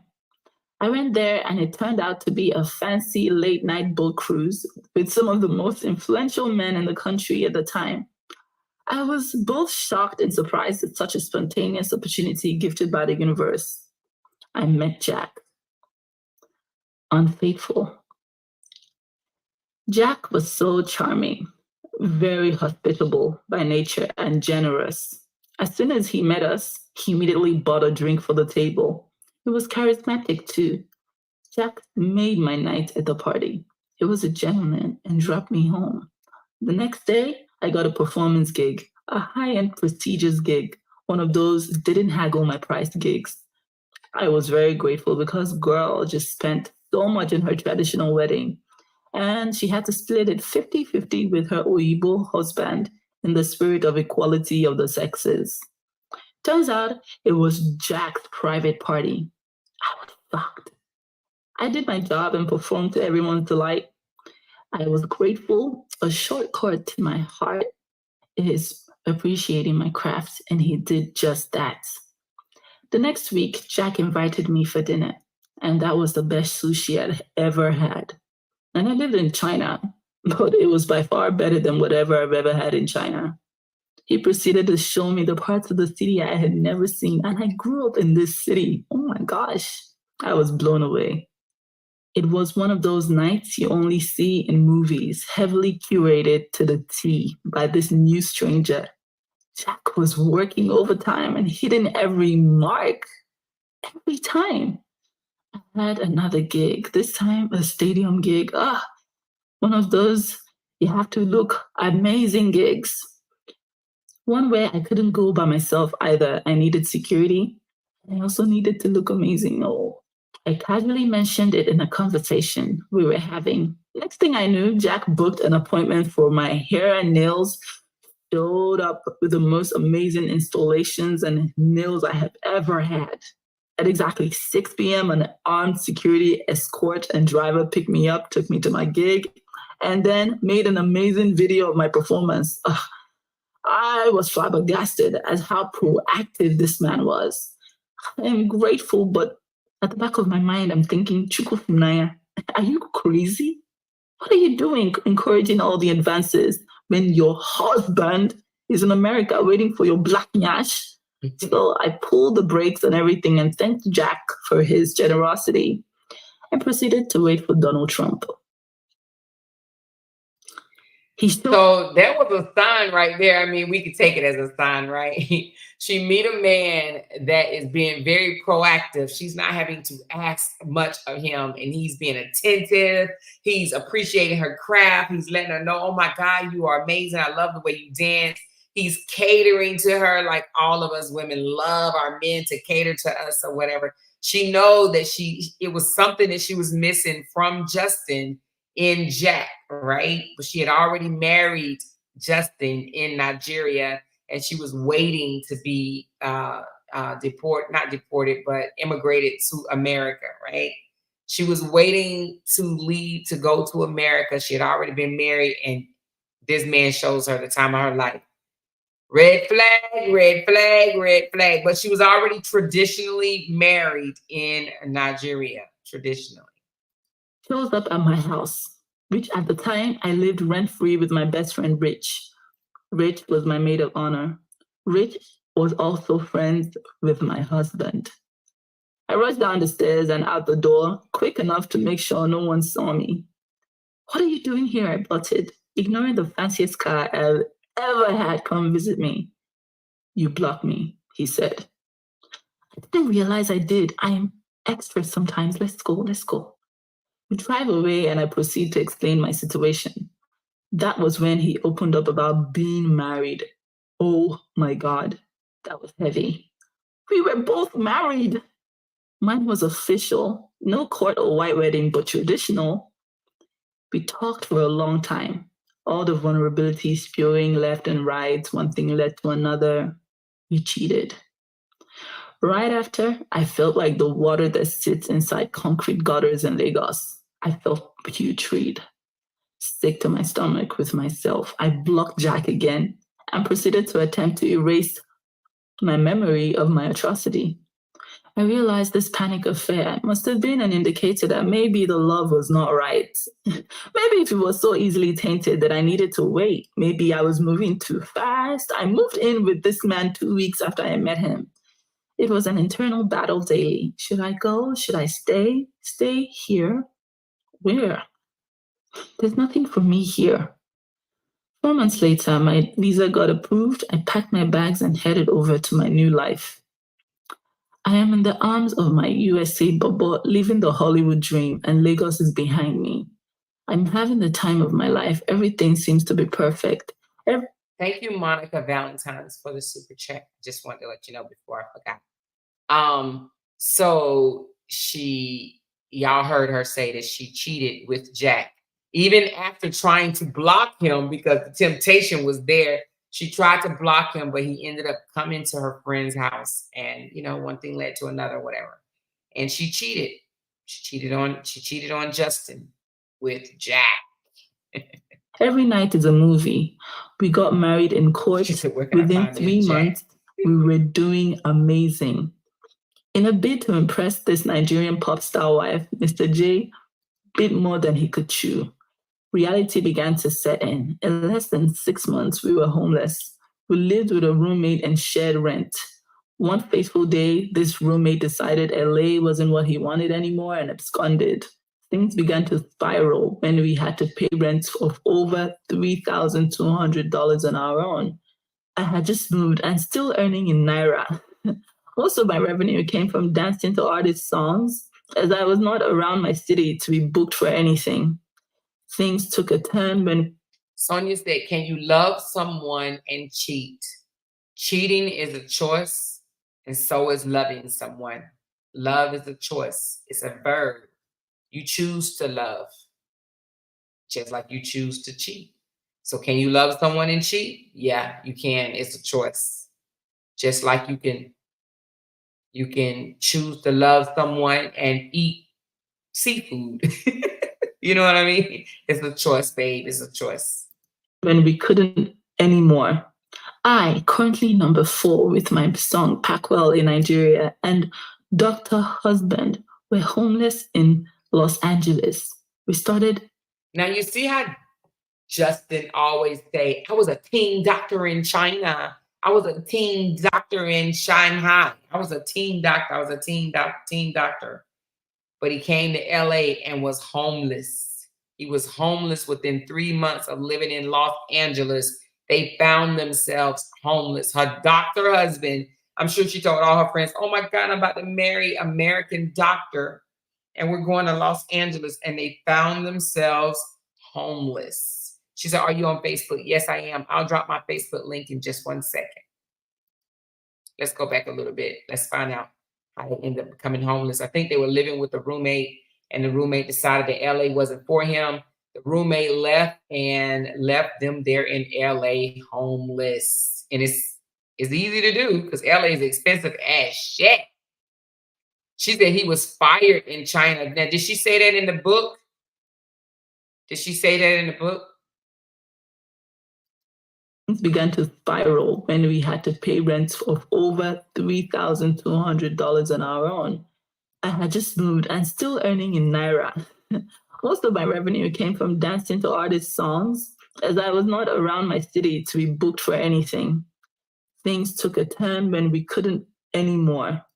I, currently number 4 with my song Packwell in Nigeria, and Dr. Husband were homeless in Los Angeles. We started Airbnb. It involved moving around, living for weeks at a time in strangers' houses. As beautiful as this may sound, it's no way to live. It took a toll on my mental health, but not sexual health, because we were still sexing like deranged rabbits. One morning, after sleeping on Mr. J's massage table, my entire back cramping, I proceeded to go use the bathroom, which was in the office and had turned into my personal bathroom. Mr. J came in with me, smelled my pee, and said, "You're pregnant." I was shocked. The initial plan was to stay in LA for 5 years before we considered expanding our family. But with my fertile African yash, all the withdrawal in the world could not stop the breeding. I had so many emotions marinating in me. We came to Los Angeles for our dreams. I was currently in talks with some big labels. And this happens. We decided to keep it, but we were homeless and had nothing for our incoming kid. Hustle mode activated. I just dropped my Facebook link. If anybody want to follow me on Facebook, I just dropped the link. You see it right there. Just click on it. You can follow me on Facebook. And let me read what Honey Sweet says. She says, if the man I'm with cheats on me, that's his choice, but I would not cheat. I would leave the relationship respectfully, keeping my dignity with the standard I live by. I understand, babe. I got you. I was 2 months pregnant and I hadn't started showing. I was determined to make life meaningful for my daughter. I met up with an old Nigerian friend of mine. I begged and asked for help and how I couldn't make some money for hospital bills. And she said, "You don't go fit do this kind of work." At this point, as long as it was earning and legal, I was willing to do it. It was Halloween and I was Catwoman for Halloween. Somehow we still found a way to party in Halloween, as broke as we were. The costume was still sitting in my box. She told me to get it and she stitched it tight for me, very form-fitting. Got some Catwoman accessories and introduced me to the way of the streets. She soon abandoned me 1 week post-hustle. She dumped me because she said I was slowing her down, and the other Catwoman, who was her friend, had complained about her replacement. I was out in the cold on the streets. The amount of rejection I experienced during this is enough to knock the thinnest human off the wagon. One time, I was taking a picture with a Mexican man who took the liberty of grabbing my right butt cheek with his full palm. He squeezed so firmly, I have never felt so disgusted. I was not allowed to have any altercation with the patrons of the boulevard, so I respectfully walked away. I needed a click. I soon found a team. I rolled with Green Lantern and Batman. They were twins, always fighting each other and such fun to be around. They took care of their cats. Catwoman, which was me. Spider-Man, who was a Russian crackhead, often caught soliciting for drugs instead of getting new patrons to take pictures, was also in the group. He was amazing. We were a winning team. I would leave the street daily with about $100 to $150. So when she came to LA, she literally had to hustle on the street and start dancing and such to make money, you guys. She came to America and actually started living a little bit worse than she was already living in China and in Nigeria. She actually had to hustle to make about $150 a day, you guys. That is hard. I'm gonna play one more chapter. I wanna play the one. Let me see. Yeah, it's 20 minutes. Let's do number 5. Actually, I'm sorry. Oh shit. What did I just do? Oops, sorry, y'all. Hold on. Let me get it back up there. While I'm getting that back, I want to stop for a minute anyway and show y'all something. Hold on. Let me get that back. Come on now. I clicked all the way out. Hold on one second.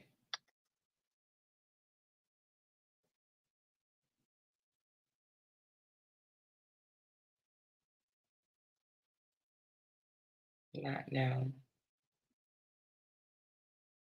What did we just finish? Number 4? Oh, we did do 5 yesterday, didn't we? Hold on one second. Hold on one second. Share.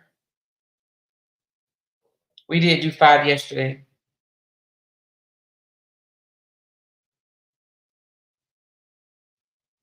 Let's pause for a second. Remember yesterday she said he was married before he met her, and he told her that his wife had cheated on him, and he actually caught her in the act, right? But he tell us it's his college sweetheart and that he will forever love her and they're still good friends. Well, this is Justin in college, and this is the first woman that he was married to. You see her? Now, allegedly, she done got gone. She ghosts. She don't want to have nothing to do with him. She don't want to see him. She doesn't want to talk to him.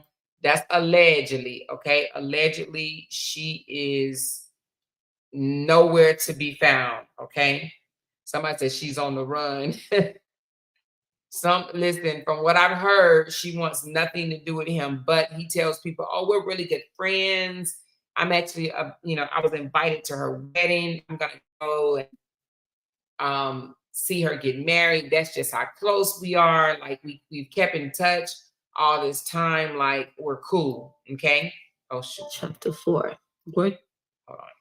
So anyway, yeah. So, but this is the wife. This is his first wife, you guys. Now listen.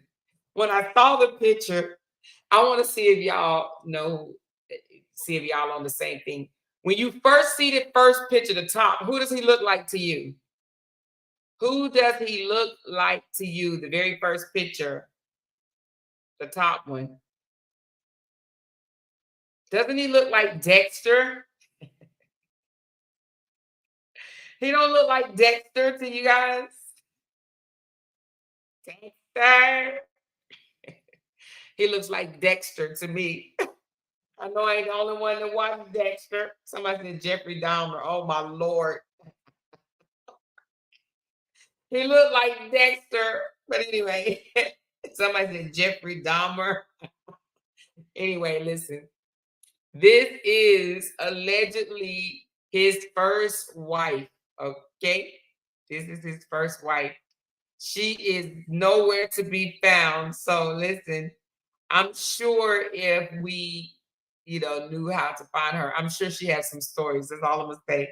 I'm sure this lady probably have her own Audible out there somewhere.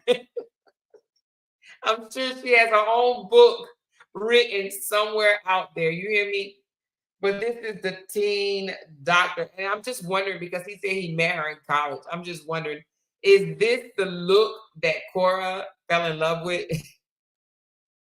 Did she clean them up? They say the African American women have a way of cleaning their blue-eyed blonde hair man up, even though he doesn't have blonde hair. I'm just talking. But They have a way of making these men look a whole lot better. But I'm wondering, did she meet him with at picture number 1 or picture number 2? I can only imagine, because I'm telling you, I would not have looked twice at that man. It's nothing about him that makes me want to say, "Oh my God, he's just so amazing. He's so handsome." I would have been like, "Nah, get somebody else to do it. I can't. Get somebody else to do it." All right. Did we just get finished with 4? I'm not sure. Hold on. Let me see. I can't remember if we just did 4. Hold on one second. Bill. After work each day, Mr. J will come to pick me up. Count. Okay, so we're gonna do number 4. 4 is 8 minutes. We didn't do 4 yesterday, did we? We did 5 and 6, right? Let's do 4, and we'll stop here today after 4. We've been on for an hour and 50 minutes. Let's listen to 4. Now listen how she explains how she was out there hustling, she was out there working and stuff like that. This is even after finding out that she was pregnant with June, okay? She was still out there. You know, if you've ever been to Vegas and you know those girls that stop and want pictures with you and they half naked or whatever, that is what she did. They call them showgirls in Vegas. They call them showgirls. So she worked as a showgirl in LA, okay? All right, here we go.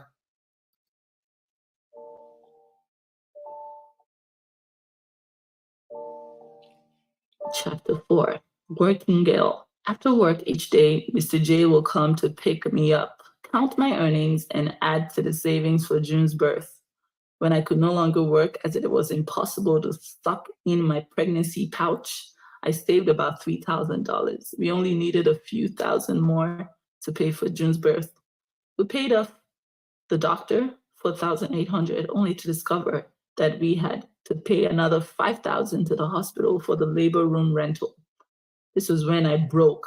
I was at my wit's end with the USA. I had never suffered this much in my entire life. It was embarrassing to call my family to admit defeat after the entire marriage was already cutting against the grain. We somehow pulled it together, and my time sleeping on my friend's couch was the happiest I had ever been with Mr. J. June came, and we started to pull things together. We got a studio apartment in WeHo, and life was great. I was cooking, cleaning, and doing everything I could, as a new mom could. Things were looking up with Mr. J's business. One unassuming afternoon, I and Mr. J are having a conversation, and we start to go back and forth. The details at the moment are blurry, but Mr. J grabs my phone from my hand and smashes it on the wall. My phone shatters into tiny bits. I had no iCloud backup. All my memories of home were gone. He started to pace back and forth, fuming and cursing. It was astonishing and scary to witness, to be honest. After my phone was broken in disbelief, I started to weep. Shoot, I was right about the red flag. I caught it. I did nothing. And now look at me, holding onto my broken phone and my broken bits on the inside. He kept pacing back and forth. So I went over to him to help him, my heart pounding at 1,000,000 miles an hour. I showered him and then learned he was having a panic attack. I educated myself about the phenomenon and started to seek ways to help him. I forgot about myself, the way my heart skipped when he did what he did. I immediately focused on him. This was what he enjoyed. I teased him about it, knowing that he loved the attention as a middle child. But it became worse. My waking breath had to be focused on him. Soon, this became a bi-weekly occurrence in the home. I was pregnant, and he would slap me, smash my phone, and buy a new one the very next day. My heart will skip, and then one time, I screamed so loud the cops were called to the apartment 2 times. Each time, he threatened all sorts if I said anything. This particular time, there was an altercation, and he was screaming and yelling at me for hours, just like he always did. And I had just made a video for an artist who gave me some money for it. This was my only source of income. He didn't like a part of the video. After he had called me a whore and a cunt separately, he proceeded to smash my phone again, but this time right next to June's head. This was when I realized I wasn't dealing with the same human. It didn't matter if June's head was right there. It didn't matter if I was pregnant. Once he got in that mood, he had to hurt me, and there was nothing that was stopping him. They say hurt people. And someone like me was very naive about my well being. I thought I could take the hurt as long as it made my husband feel better. Life was hard in LA. I was a wife. I was supposed to make him feel better. I was supposed to make life better for the owner of my head. This was ingrained in my genetic makeup as an African woman. But the physical and emotional abuse started to take a toll on me. In the heart of COVID, we had been fighting back to back. I was so tired. At this point, when he was screaming at me subconsciously, I was trained to make sure I was looking at him in the eye. He smashed my phone so many times. I didn't want all the work I had done and all the content I had filmed to be gone. I hadn't backed up. And if I didn't back up, it was lost. I didn't deny Mr. J my body. I gave him on demand, even when I was not in the mood. This was how I was taught. It was barely a week since moving in, and he already started screaming at me. I vividly remember begging him not to introduce us to the new neighbors like this, but he didn't stop. I tried all the tactics I had learned. At this point, I still thought I was with someone who had an anxiety disorder, and he had me convinced that I was a trigger. And before me, he never screamed at anyone. I was the cause of the anxiety, and I was the one at fault. So I proceeded to try to help him calm down, and he left the house. We had just. And let me tell you something right quick. I don't like when someone is like how Justin is, and then they blame you. You're the trigger. It's your fault. I've never done this before I met you. You're the only one in the world that make me yell and scream and cuss you out and call you names. Bullshit. Okay. Do not believe that. Don't believe you're the first. You're not going to be the last. It is not your fault. You are not their trigger. Okay. They're their trigger. You're not the trigger. They have issues, but they blame it on you. You're the trigger. I've never done this before I met you. You bring the worst out of me. Yeah, trust me. This man was married before. Something ain't adding up, okay? And June and I didn't have a bed to sleep in as we weren't able to move the bed ourselves. And he was okay with sleeping on the floor for about what seemed like 3 days of hell. Sleeping on the floor with my 1-year-old. I went to the other apartment. Just imagine coming from Nigeria, right, where the president of the United States called those countries shithole countries, right?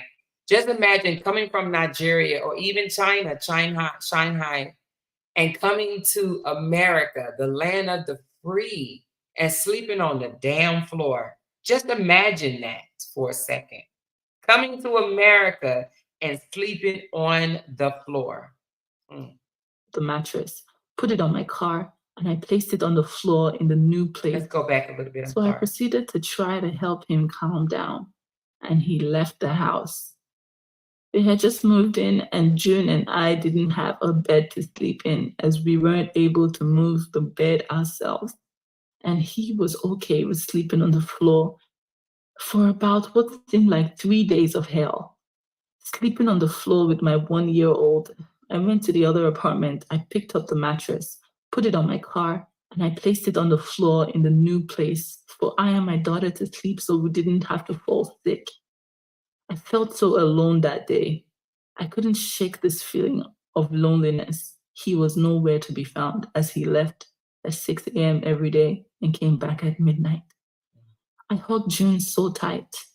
"I've got you," I whispered in her ear. I started to question everything, my life, my choices. I had become a housewife that cooked and did laundry. All the dreams that had brought me to the city were completely shattered, as he always reminded me of how I was no longer a spring chicken. I was old. I could never be whisked. Only kids made it in music. I was too old to matter. How my body was no longer the same after June, and even how saggy my tits were. I breastfed June for a year by choice. Now, does that sound like a man that is choosing to love a woman? Does that sound like a man? He's telling her, "You're not a spring chicken. You're old. Only only young people are in get into the music industry. It's too late for you. Look at your body. You have saggy tits. You're too old to make it." Just imagine him telling her that, right? Korra is only like 31 or 32 right now. Like, so at this time, she was probably still in her 20s, and he's telling her, "You're too old to get into the industry. Young people get into the industry. You passed your mark. Look at your saggy titties. Look at you. Look at your body, all worn out." Right? What man love his woman that, you're supposed to love everything about her? Like, who says this to their woman? Right? This is crazy. And I was very happy about that too. But he shattered my self confidence by constantly pointing at anything that I was doing badly.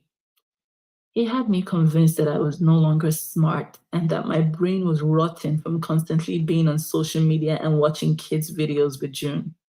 At the time, I was not making much from my music and dancing, partly because I couldn't perform anywhere as I had a newborn and was at home. My only outlet was Instagram. It kept that flicker of my dream still burning. It wasn't a complete 50-50, but I paid my bills and I kept living expenses for us three below $600 a month. By being consistent with eating in, cooking, I made the healthiest meals in that budget and filmed it on Kora's Kitchen, a show I created and edited the videos with music in it to make sure that my music didn't die. I didn't want to be the statistic, get married and forget your dream. He didn't come home till midnight as usual and left home at 6 a.m. I was married but single with a newborn, a cage I couldn't get out of. One beautiful day, while going through my DMs, I saw a message from S. Remember S? He violently took my virginity. Yes, that S.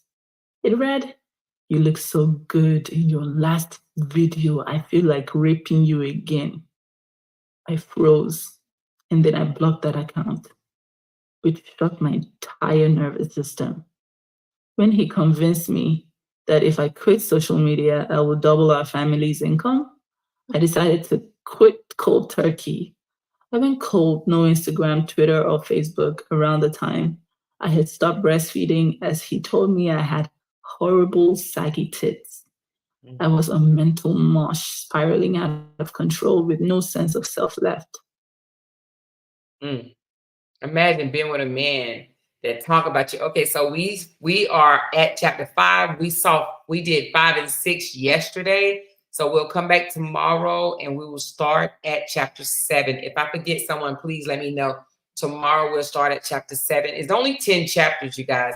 And chapter 7 is only 4 minutes and 26 seconds. Did we do chapter 7? I don't think we did. I think we just did 5 and 6. But chapter 7 is just 4 minutes, and then 10 minutes and 7 and 18.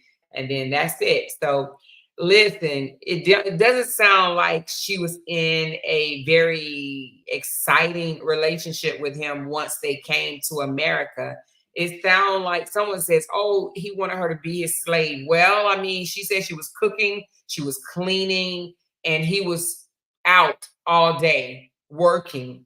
He had him a live-in maid, a live-in cook, and some live-in coochie. He had it all. He had his maid, his cook, and his coochie right there with him. Okay. So now, like, I don't know. You think he'll find somebody else like that? I don't think so. I think he's going to have to go outside of America to find somebody like that. Oh, MB said she also contributed toward the bills. Well, damn. And he took her money. Imagine that. Listen, he got his maid, he got his cook, he got his coochie, and he collected the money that she made. She said, "I've read her book, but hearing her read it makes it even more sad." Yes, Monica, it is crazy. Listen, it's her words. I love the Audible because it's her words, you know. I could read the book and it would be in my words, but hearing it in her voice makes a difference. She said, "I love you, honey bun." Love you too, Lynn. I love you too, girl. She said, do 7. Do y'all want me to do chapter 7 to 4 minutes? Y'all want me to go ahead and do those 4 minutes? Let me know. Somebody said, go ahead and do 7. And said, please do 7. Y'all want me to do 7? Let me know. Tamira said, yes. Athena, she said, yes. All right. Please do 7. Okay, I'll do 7. I'll do 7. I'll do 7. All right, hold on. Let's do 7. Let me get it up here. It's only 4 minutes, you guys. It's only 4 minutes. We'll do 7. That way we'll start on 8. Okay. Let's go to chapter 7. Now, chapter 7 is after she's already told him that she had an affair. If you was with me the other day, if not, you can go back and look at that video I did yesterday. She had already told him she had an affair. She's already, he tried to, he R-ed her, you know what I mean? He took her sexually. And she ended up in the emergency room and in a psych ward on a hold for eating edibles. Okay, she had a THC overdose, and he basically told her she was bipolar. This is after he pushed her in the bush after telling all the people at the party to line up, so because she would give them some good head. Okay, so chapter 7 is after the physical abuse of pushing in the bushes and all of that. Thank you, Ashley. Appreciate you, love. Thank you so much. Hey, girlie. All right, so now this is after he's already pushed her in the bush, humiliated her, did all that, what he did. And wait a minute, is Athena here? I'm not sure if Athena is born yet. Oh, dang, I can't remember. I don't think Athena is here yet. I don't think Athena is here yet. Let's check. Let's find out. Chapter 7. Here we go.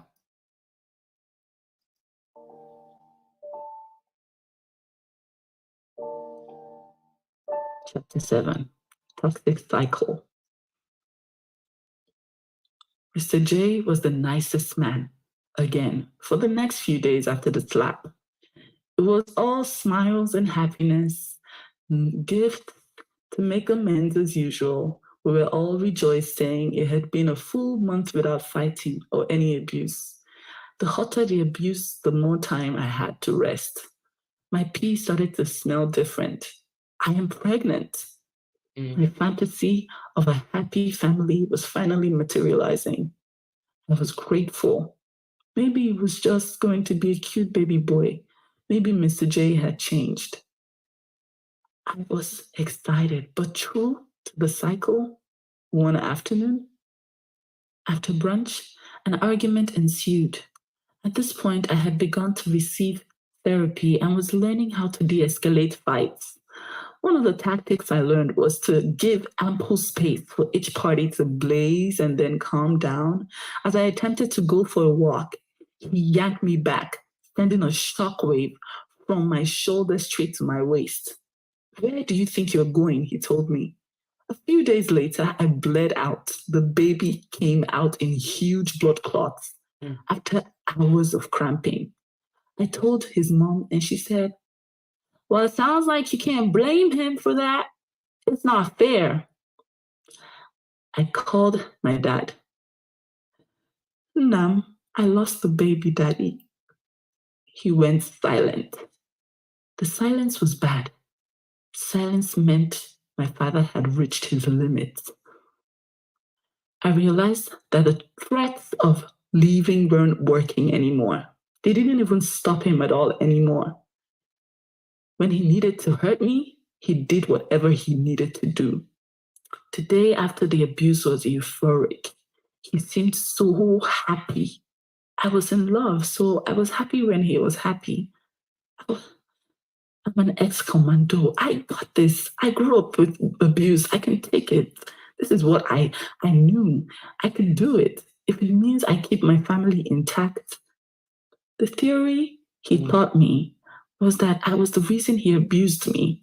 I was the cause of the anxiety and rage. I just had to change a few things, to not be abused, and we'll be happy and fine. And that is the only thing. I just need to change my stupid ways. He wouldn't have to hurt me if I just changed. I tried hard to change, to feel into what he wanted. I was not allowed to eat gluten, to go out, or to have friends that were not related to work. So I developed a system. The less time we spent together, the less time I had to argue in front of June, the less time he had to notice my silly behaviors that made him so angry. I found that I was getting some coins anytime I went live on Facebook, so I desperately wanted to be financially independent of this man. I decided to continue doing more lives and took it very seriously. I treated it like a 9 to 5, creating and posting and going live. One reel, one live a day was my formula, and it was working. He liked to see the money, so I let him oversee it. He was an admin on my page and controlled everything.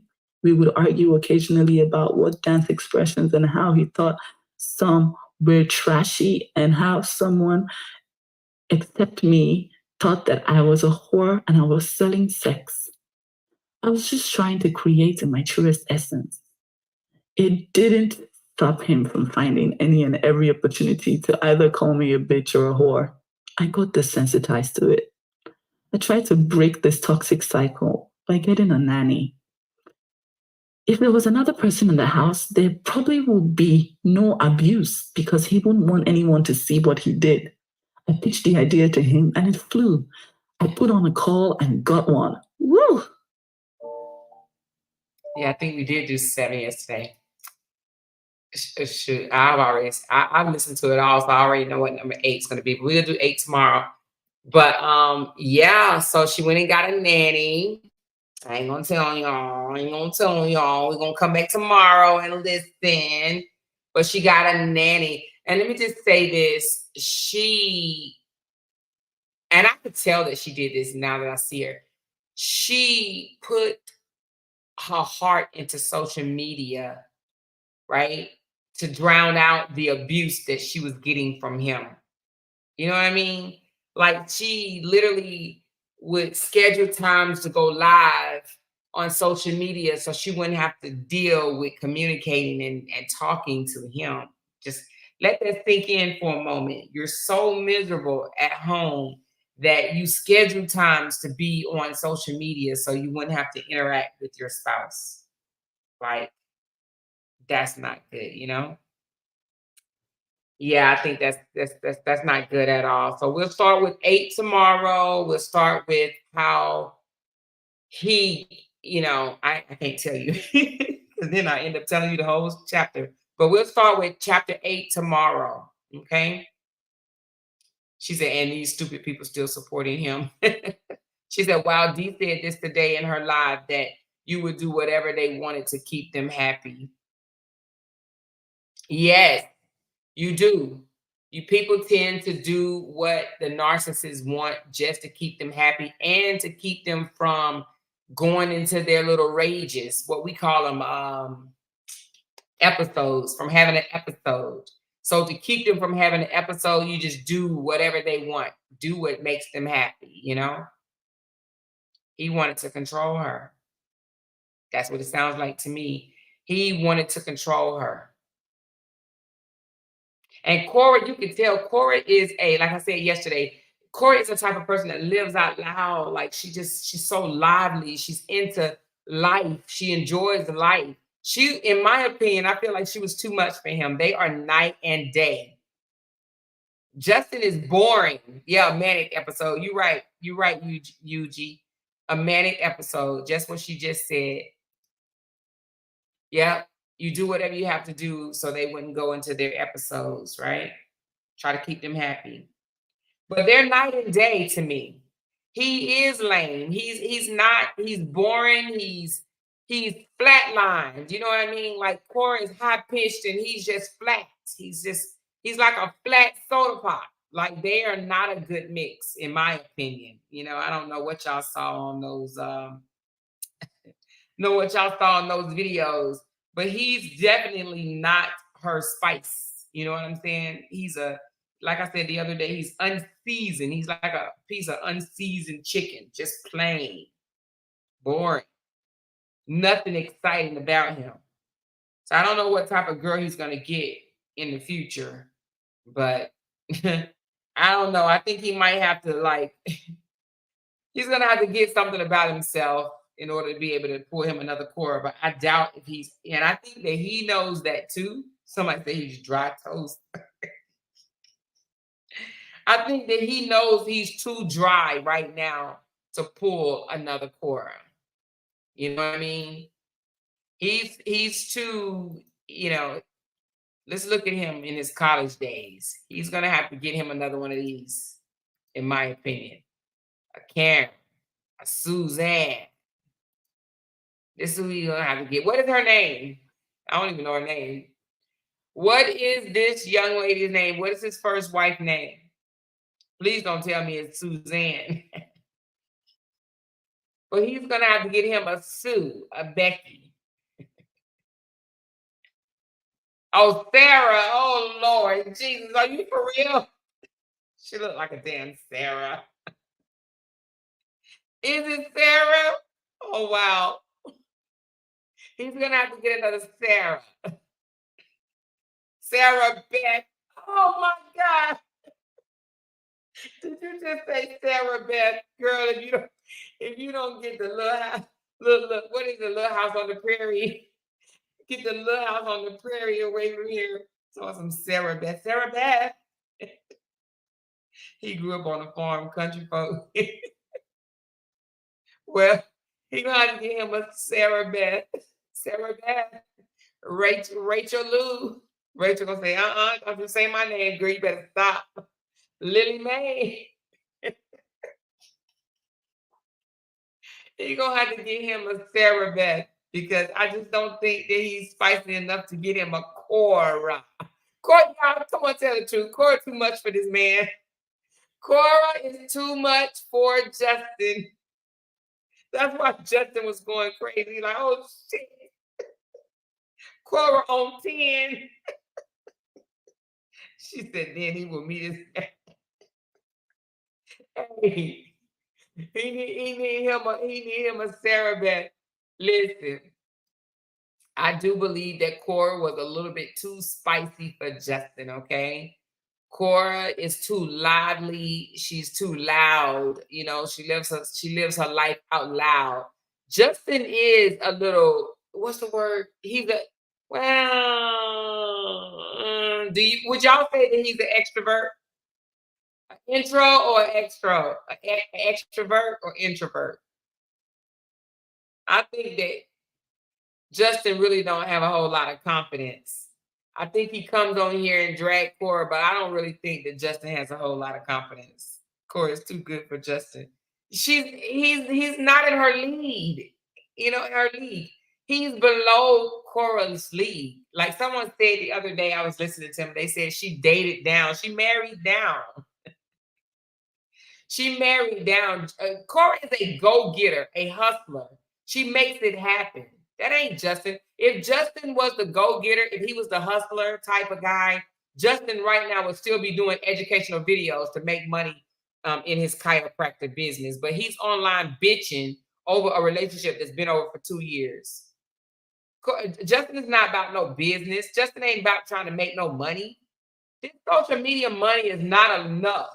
He could actually use what he went to school for, right? And make a lot more money. You know how doctors, how much money real doctors make in America? They could be living good as hell. But he too petty. He too caught up. Pussy whip. I mean, ooh, can I say that? Coochie whip. He's too caught up. He's worried about a relationship that's been over now for 2 years. He can't move on, and therefore he can't give educational content. He literally put his career on the back burner to be drama filled. She said, Paige and Sarah Beth. We need to find Sarah Beth. MB said he is socially awkward. He is. Insecure for sure, definitely. Down south said he need him a Leanne. He need a Leanne, Betty Crocker, somebody, huh?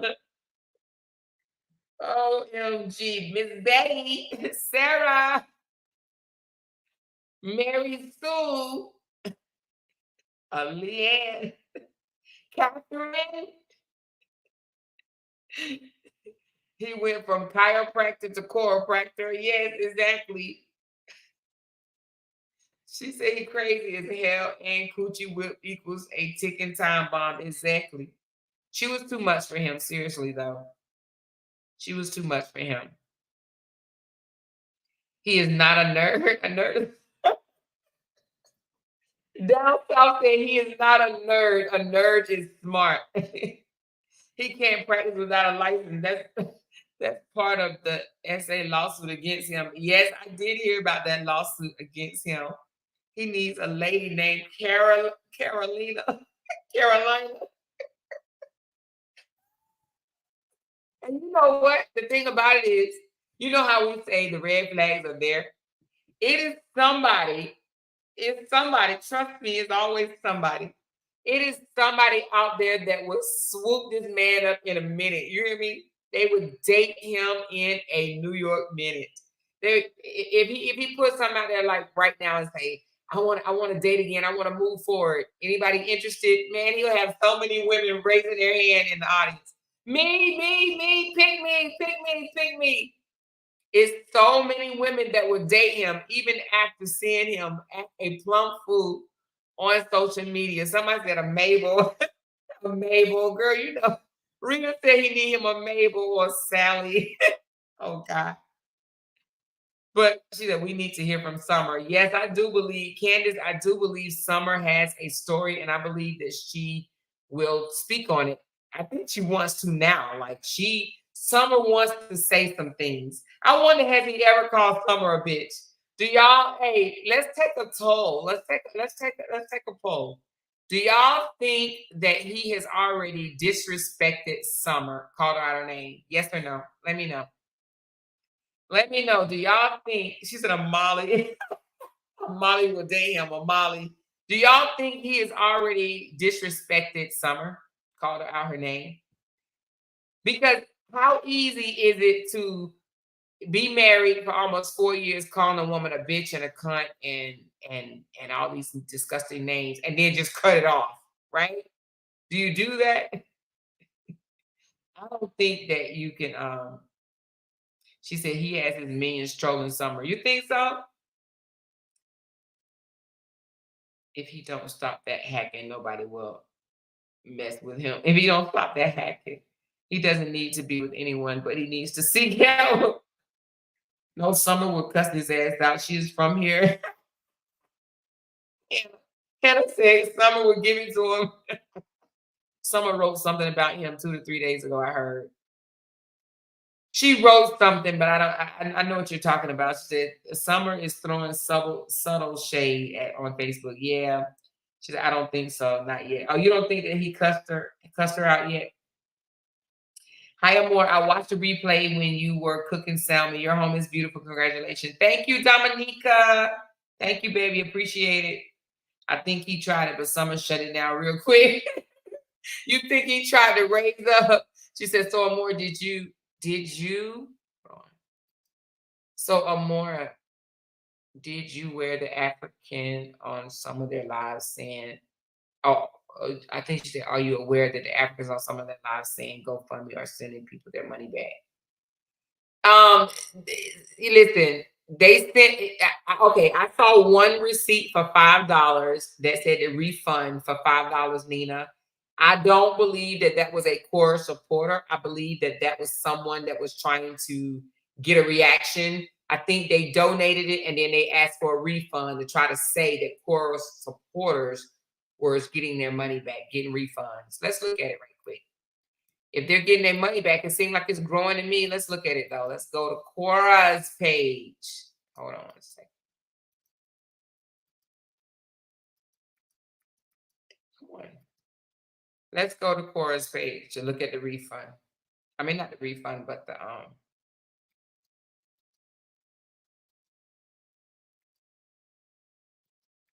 dang, why I can't pull it up? Hold on. I got too many buttons open. Let me close some of these. All right, here we go. Let's look at the refund. She said it's at 62,640. So if it's at 62,640, then it's still growing, because when I looked at it, it was at 62,400 or something like that. She said Summer is an American Black girl from Mississippi, Anna Marine. But you know what, though? I mean, it is Black girl. She said it's growing to me. Yeah, it's still growing. So if they got their money back, I mean, that's $5. I have this exact same dish right here that Kora has. Look at this, you guys. I have this in my home. I know you guys probably have it too, but I'm just going to show it to you. Where's that? Oh, here you go.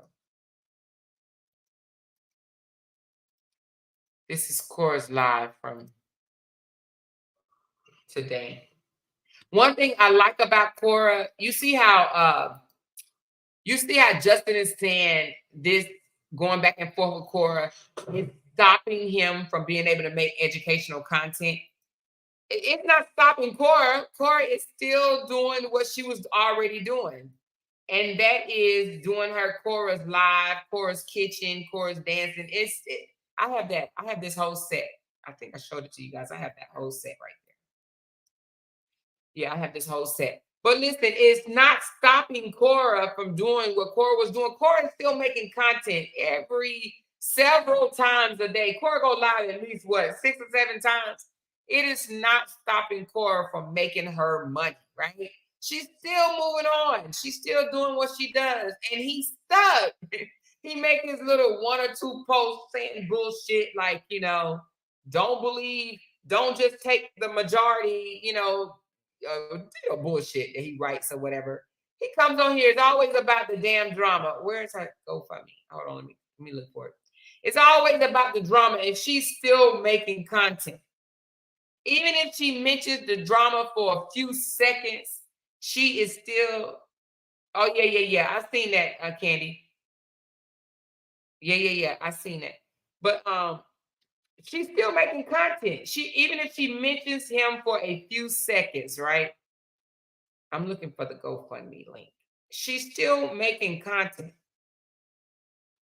He's so stuck. He can't come out here and talk about migraines and headaches and nothing, right? Because he's like, I'm too focused on dragging my. I can't come out and say nothing about sciatica nerves and pain in your hips and your neck and your back. She said, can you see my comments? Yes, I can see your comments. Hold on, let me see. She sound white and she cursed. He used the F word in front of the kids.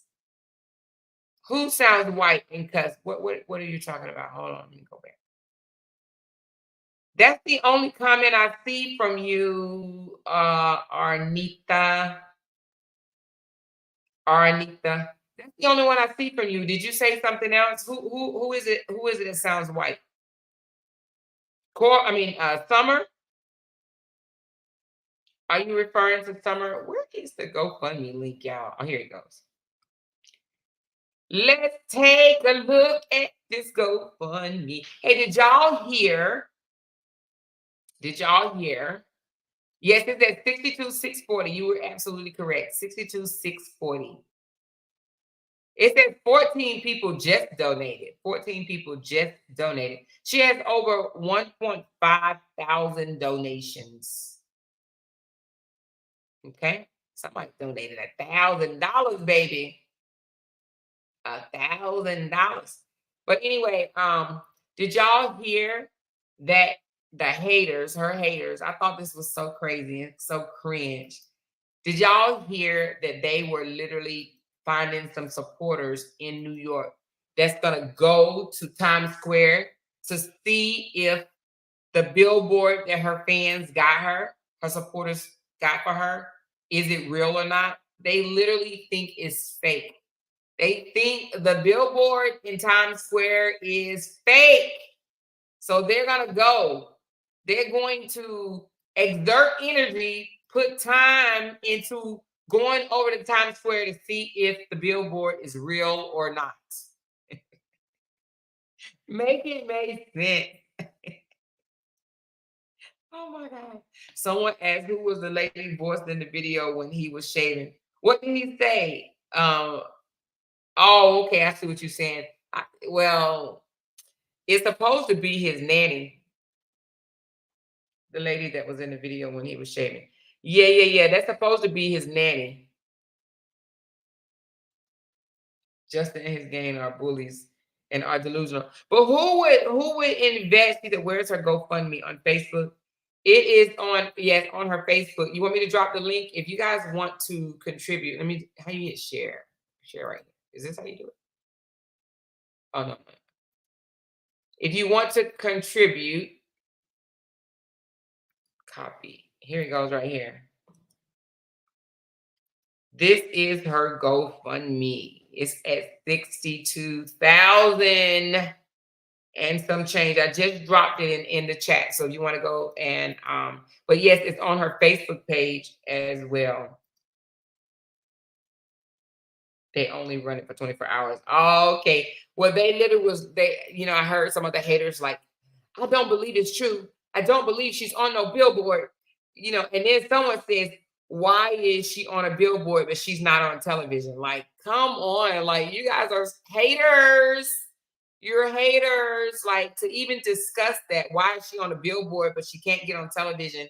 You are a hater. Just accept that you are a hater. If you are hating on her for being on the billboard, you are a bona fide hater. Anyway, I thought it was funny. Why hate on a young woman? I don't get it, you guys. I don't get it. I don't get it. I don't get it. And no one would be hating on Justin if he didn't act out the way he does. Justin acts out. That's just not how doctors act. I'm sorry, they just don't. His behavior is of a child. His behavior is of a child and a mental one at that. Okay. That is his behavior to me. He needs to be medicated. Justin did all that going live 2 to 3 times a day when Kora was in Hawaii. Now you can hear a mouse pin piss on cotton. She said, now you can hear a mouse piss on. But listen down south, trust me when I tell you, it is not for long. He will come back tomorrow, and now pay attention. Kora hasn't been saying anything, and neither has her sister Nancy. He wants them to say something because he wants this drama to continue. So he's going to try to get them to say something tomorrow. If not later tonight, which is kind of late now, so I'm just going to say tomorrow. If not tonight, then tomorrow for sure. He's going to say something to try to get their attention. He's going to come out and call them liars or whatever the case. He's going to try to poke fun at them because he doesn't want this to stop. He wants this to continue, okay? Her video is fire. 2 days. Exactly. The video is doing well. It has over 200,000 views. And this is after this man said her music sucked. But he wanted co-parent in peace. He's a hater. Why does her music have anything? What does her music have anything to do with him co-parenting in peace? Huh? She said maybe MB said maybe he already got his rent paid for the month. He can calm down now. He was only doing all that to get his rent paid. Is that what you're saying? He was putting up all the fuss to get his rent paid. He's still trying to put that fake evidence together about Shetta. Oh my God. And he talked like a valley girl with all his like comments. His like comments. Every time Corey's getting attention, Justin would shave or cut his hair, hoping to get attention. Well, that was a filter, you guys. Matter of fact, let me show you. Let me show you right quick. Definitely a filter. Definitely a filter. They were like, oh my God. You need to keep this look. You look so amazing. You need to keep this look, Justin. This is so young. They told this is so young. He afraid he would be getting his paper soon. Look, I had it on my Facebook page, but I took it down because y'all, I'm monetized on Facebook and I ain't trying to be demonetized. I ain't trying to be demonetized. I don't make a whole lot, but them few dollars I appreciate. So I am not about to lose my page. Look, Filter or no? Filter or not? What do y'all think? Does he even look the same? Filter or no filter? The real him was from a video that he did. This is when he smiled at the girl right after he shaved. And the other one is when he came out and posted and act like that was him. You don't shave and look totally different, right? Yeah, you don't have no hair, but come on now. The filter slimmed down his face, made his lips a little bit more, perkier, I guess. She said, clearly a filter, exactly. But it's people say, oh my God, Justin, you look so good. Yeah, look at the neck. One has a thick neck.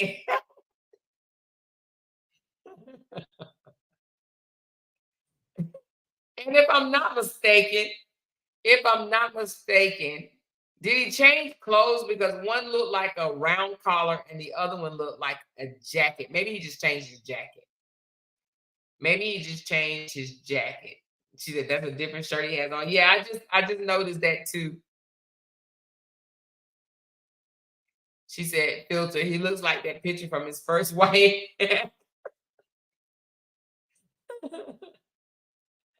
I guess you go get a facial and you come back looking like that. Okay, yeah, all right. Definitely a filter. Look at his eyebrows. That's definitely a filter. Anyway, she said even the hair is different. Now he did say he went and got a haircut. She said, did you see where he talked about her body, insinuating that she had work done? Yes, I did see that. He said the book is not true, but everything in that book he is doing now to prove the book is true. Yes, he did talk about her body. He did. He is insinuating. Wait a minute, they do not. People don't know what a BBL look like. Korra doesn't have no BBL. As naked as Korra be, you can definitely tell if Korra had a BBL or not. That is definitely not a BBL. You know what I mean? I couldn't believe he actually hinted around today. He said she had all type of work done on her body. Matter of fact, he said, that's not the body I married. She upgraded. He said that's not the body he married. Korra is not the woman that he married. Can somebody tell him? Can somebody tell him that Korra is not the same woman that he married? She's different now.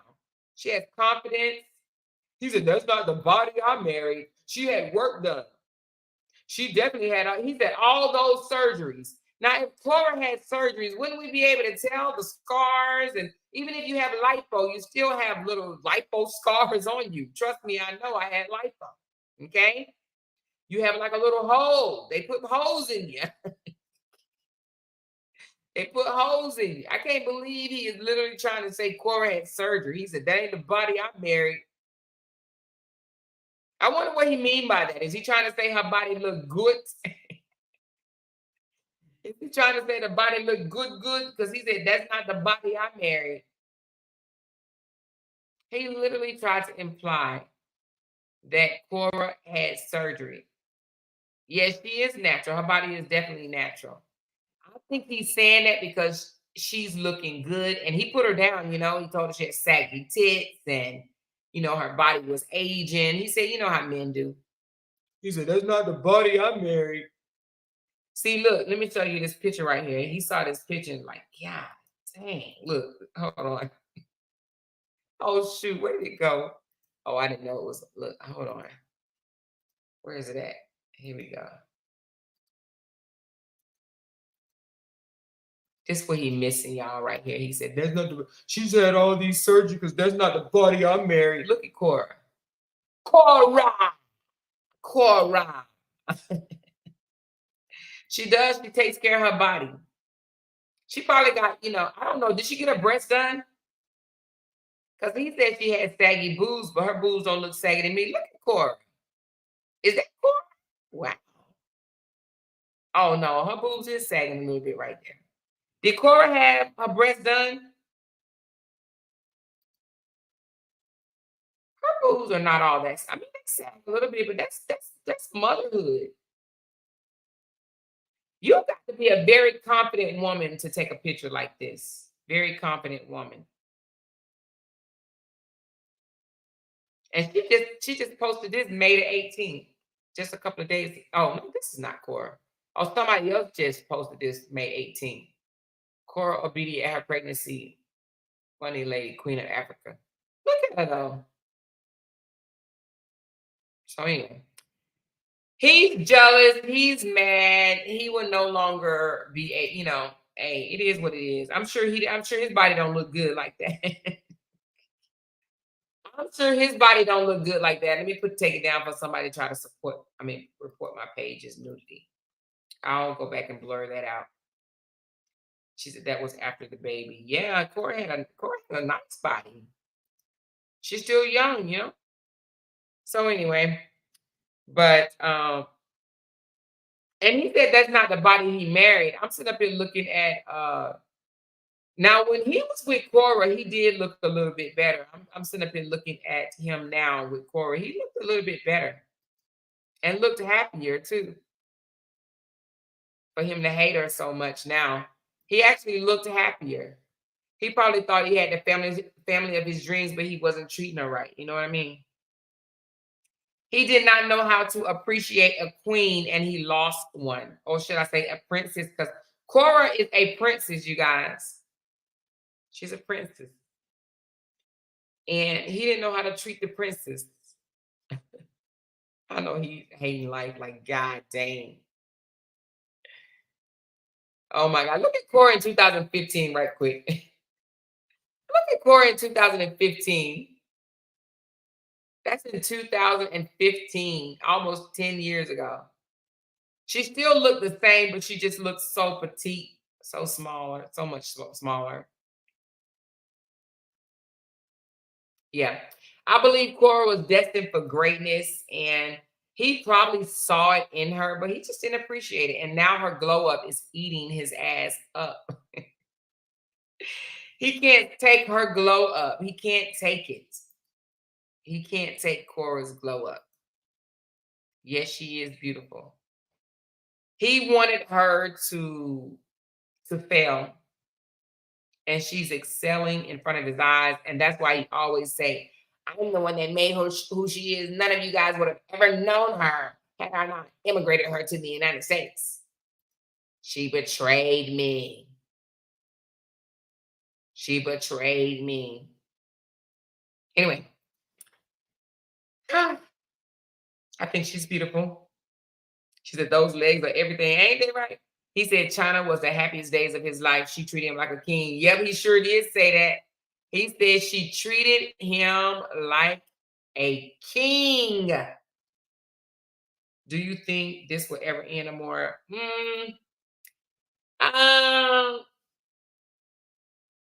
Do I think it will ever end? Let me just say it like this. It's going to take another supply to come along. And I would think that that person will have to, possibly look better, doing better than Korra. Do I think that he would ever stop harassing her? No. He will forever dislike her, be bitter toward her, resent her. I think that he will forever resent her. But I think that once he get a new supply, he may leave her alone. But it may take years. It may take years. Okay. But I think that he is definitely going to have a new supply to actually move on. He's going to forever, as long as she is successful here in America, he's going to forever try to dim her light. And then he's going to start saying things like, well, he already saying it now. I created her. He's going to start wanting props from her, Tell everybody I created you. Or he may even, he may even one day, real soon, beg her to put him on. Can you put me on? Can you get me out there? Can you shout me out? Can you help me? Because I believe that if he keeps going the route that he's going, he is going to, well, he's already damaging himself, but he's going to damage himself to no repair, to where he's not able to repair at all, He's going to damage himself and he's not going to come back from it. And he's going to need her help to come back from it. So that's what I believe. What if Korra gets a new man? What do you think would happen? Oh, he's gonna drag the new man too. He's gonna try to say that man is threatening him. He's gonna try to pick a fight with them, you know. And I don't think that Korra, I don't think. I don't know. Maybe one day she will have to. But I think that if Korra gets in a relationship until this blows over, she is not going to bring him forward. She said that fool will never move on. Korra is the brand. He need mental health. Wait till those kids get older and he try to run them loony. Well, I believe he's going to try to turn the kids against her. I feel like he would use his fans to harm her. Well, I believe that he tried already. That's just my opinion, though, baby girl. She looks skinnier. Yes, she was skinnier. She was thinner. She was thinner. He said, that's not the body I married. That's not the body I married. Korra always had a nice body. I mean, she was thinner because that, when you're younger, you look thin.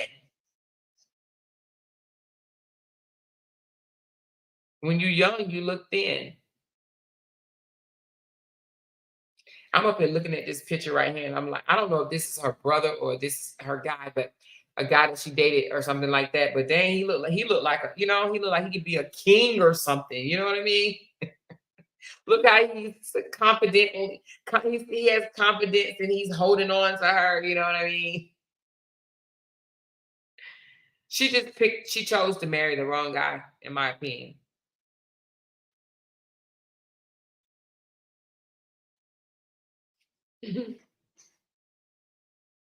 Honey Sweet said, I feel like he's going to end up in jail. Yep. He said that she's trying to push him to unalive himself. I think that's bullshit.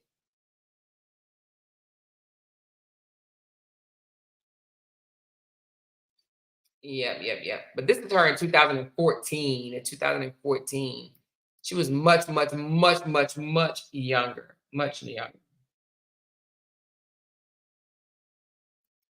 But you know what I like? I like that she said that she's not giving up on love. So many people, they go through these toxic relationships and then they give up on love. They just don't want to, they don't trust no more. They don't want to get back into a relationship because they're afraid they may go through the same thing. I say don't give up on love. Don't. You know what I mean? Because your narcissist ex want you to be lonely and by yourself. Move on. Find love. Live again. You know what I mean?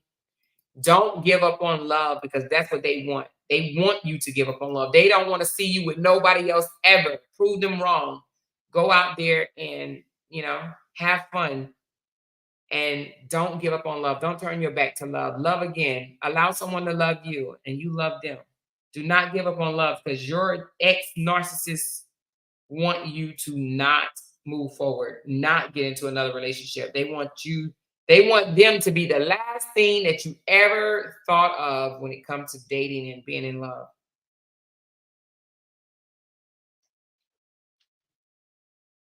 Yes, her body looks great after she's had those babies. It gave her little hips, gave her little booty. Her body looks great. Kora is developing, She's definitely developing into herself. And he's like, she wants to be Beyonce. She wants to be Beyonce. Why does every black woman that move forward, why does everybody try to compare them to wanting to be Beyonce? He says she thinks she's Beyonce. She wants to be Beyonce. Truth be told, say, yep, I married after I left my abuser. Yep, love again. That's right. If Cassie can find love, Korra will find love. She would be all right. Exactly. And Cassie is happy. It looks like it anyway. All right, you guys. Thank y'all so much. Let me read this one. That woman's not thinking about him. I hope he don't make her do him something that nut wants her to hurt him so she can go to jail. Korra is focused on her kids. That's what keeping her grounded. Yep.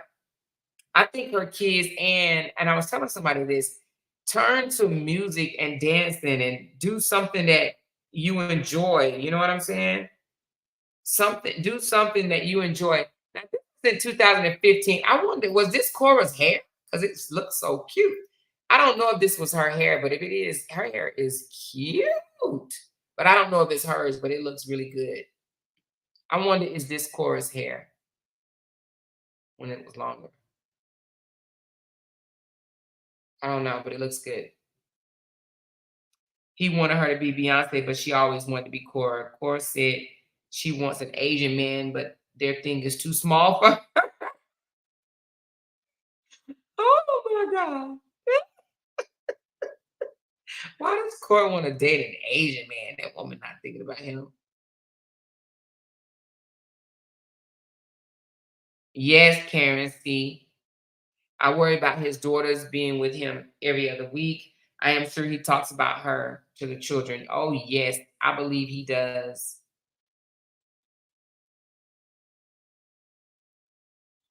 She said, what frustrates me is the way some of them idolize these blue-eyed men. He ain't shit.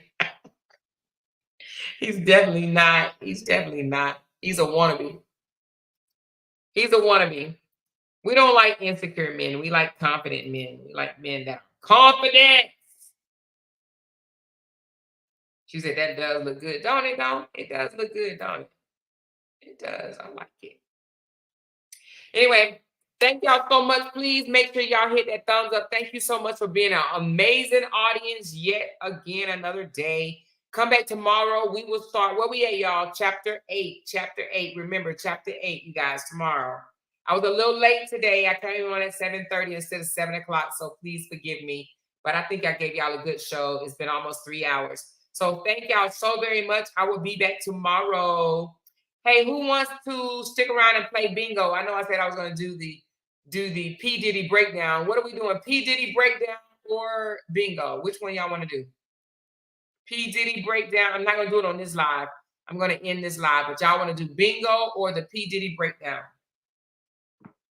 I can come back tomorrow morning and do the P. Diddy breakdown if y'all want me to. I knew you was going to say bingo. I knew you was going to say bingo, Lorraine. I just knew it. I said Lorraine's going to say bingo. Lorraine and Lynn is going to say bingo. Thank you, Fontaine. Appreciate you. Thank you, Glenn. She said it was nice. Thank you so much. She said, oh, okay, yes, bingo. So what I'll do tomorrow when I wake up after I fix my hubby and daughter breakfast, I will get on, or I may even do a video. Do y'all want me to do a video reaction of how I feel about P. Diddy, or do you want me to do a live? Do y'all want to chime in on a live, or do y'all want me to just do a video, a short video, and tell y'all what I think about that whole thing? Because I could do that and just post it in the morning. Which one do y'all want? A video or a live on P. Diddy? She said, I'm ready to say thank you after all y'all tell me congratulations. Thank you, Deli. I appreciate you so much. Appreciate you. She said, I watch bingo because I never watched how you do it. Okay, Aranita. Okay, a live MB. Okay. Thank you more. Now I have to catch up on the political podcast. Yes, girl, because they tripping over there, cutesy. They tripping over there, girl. They are really tripping. She said, I want to chime in so live. Okay, so I'll do live probably tomorrow after I feed my family. I'll feed my family and I'll hop on and do a P. Diddy breakdown in the middle of the day. Okay? All right, you guys. Talk to y'all later. Love you. I'm gonna start back bingo, but let me get a break first. Let me go and talk to hubby, flirt with him for a little bit, and then I'll come back on and do bingo. All right, thanks, guys. Talk to you in a bit. Thumbs up this live. Thanks. Bye. Good night.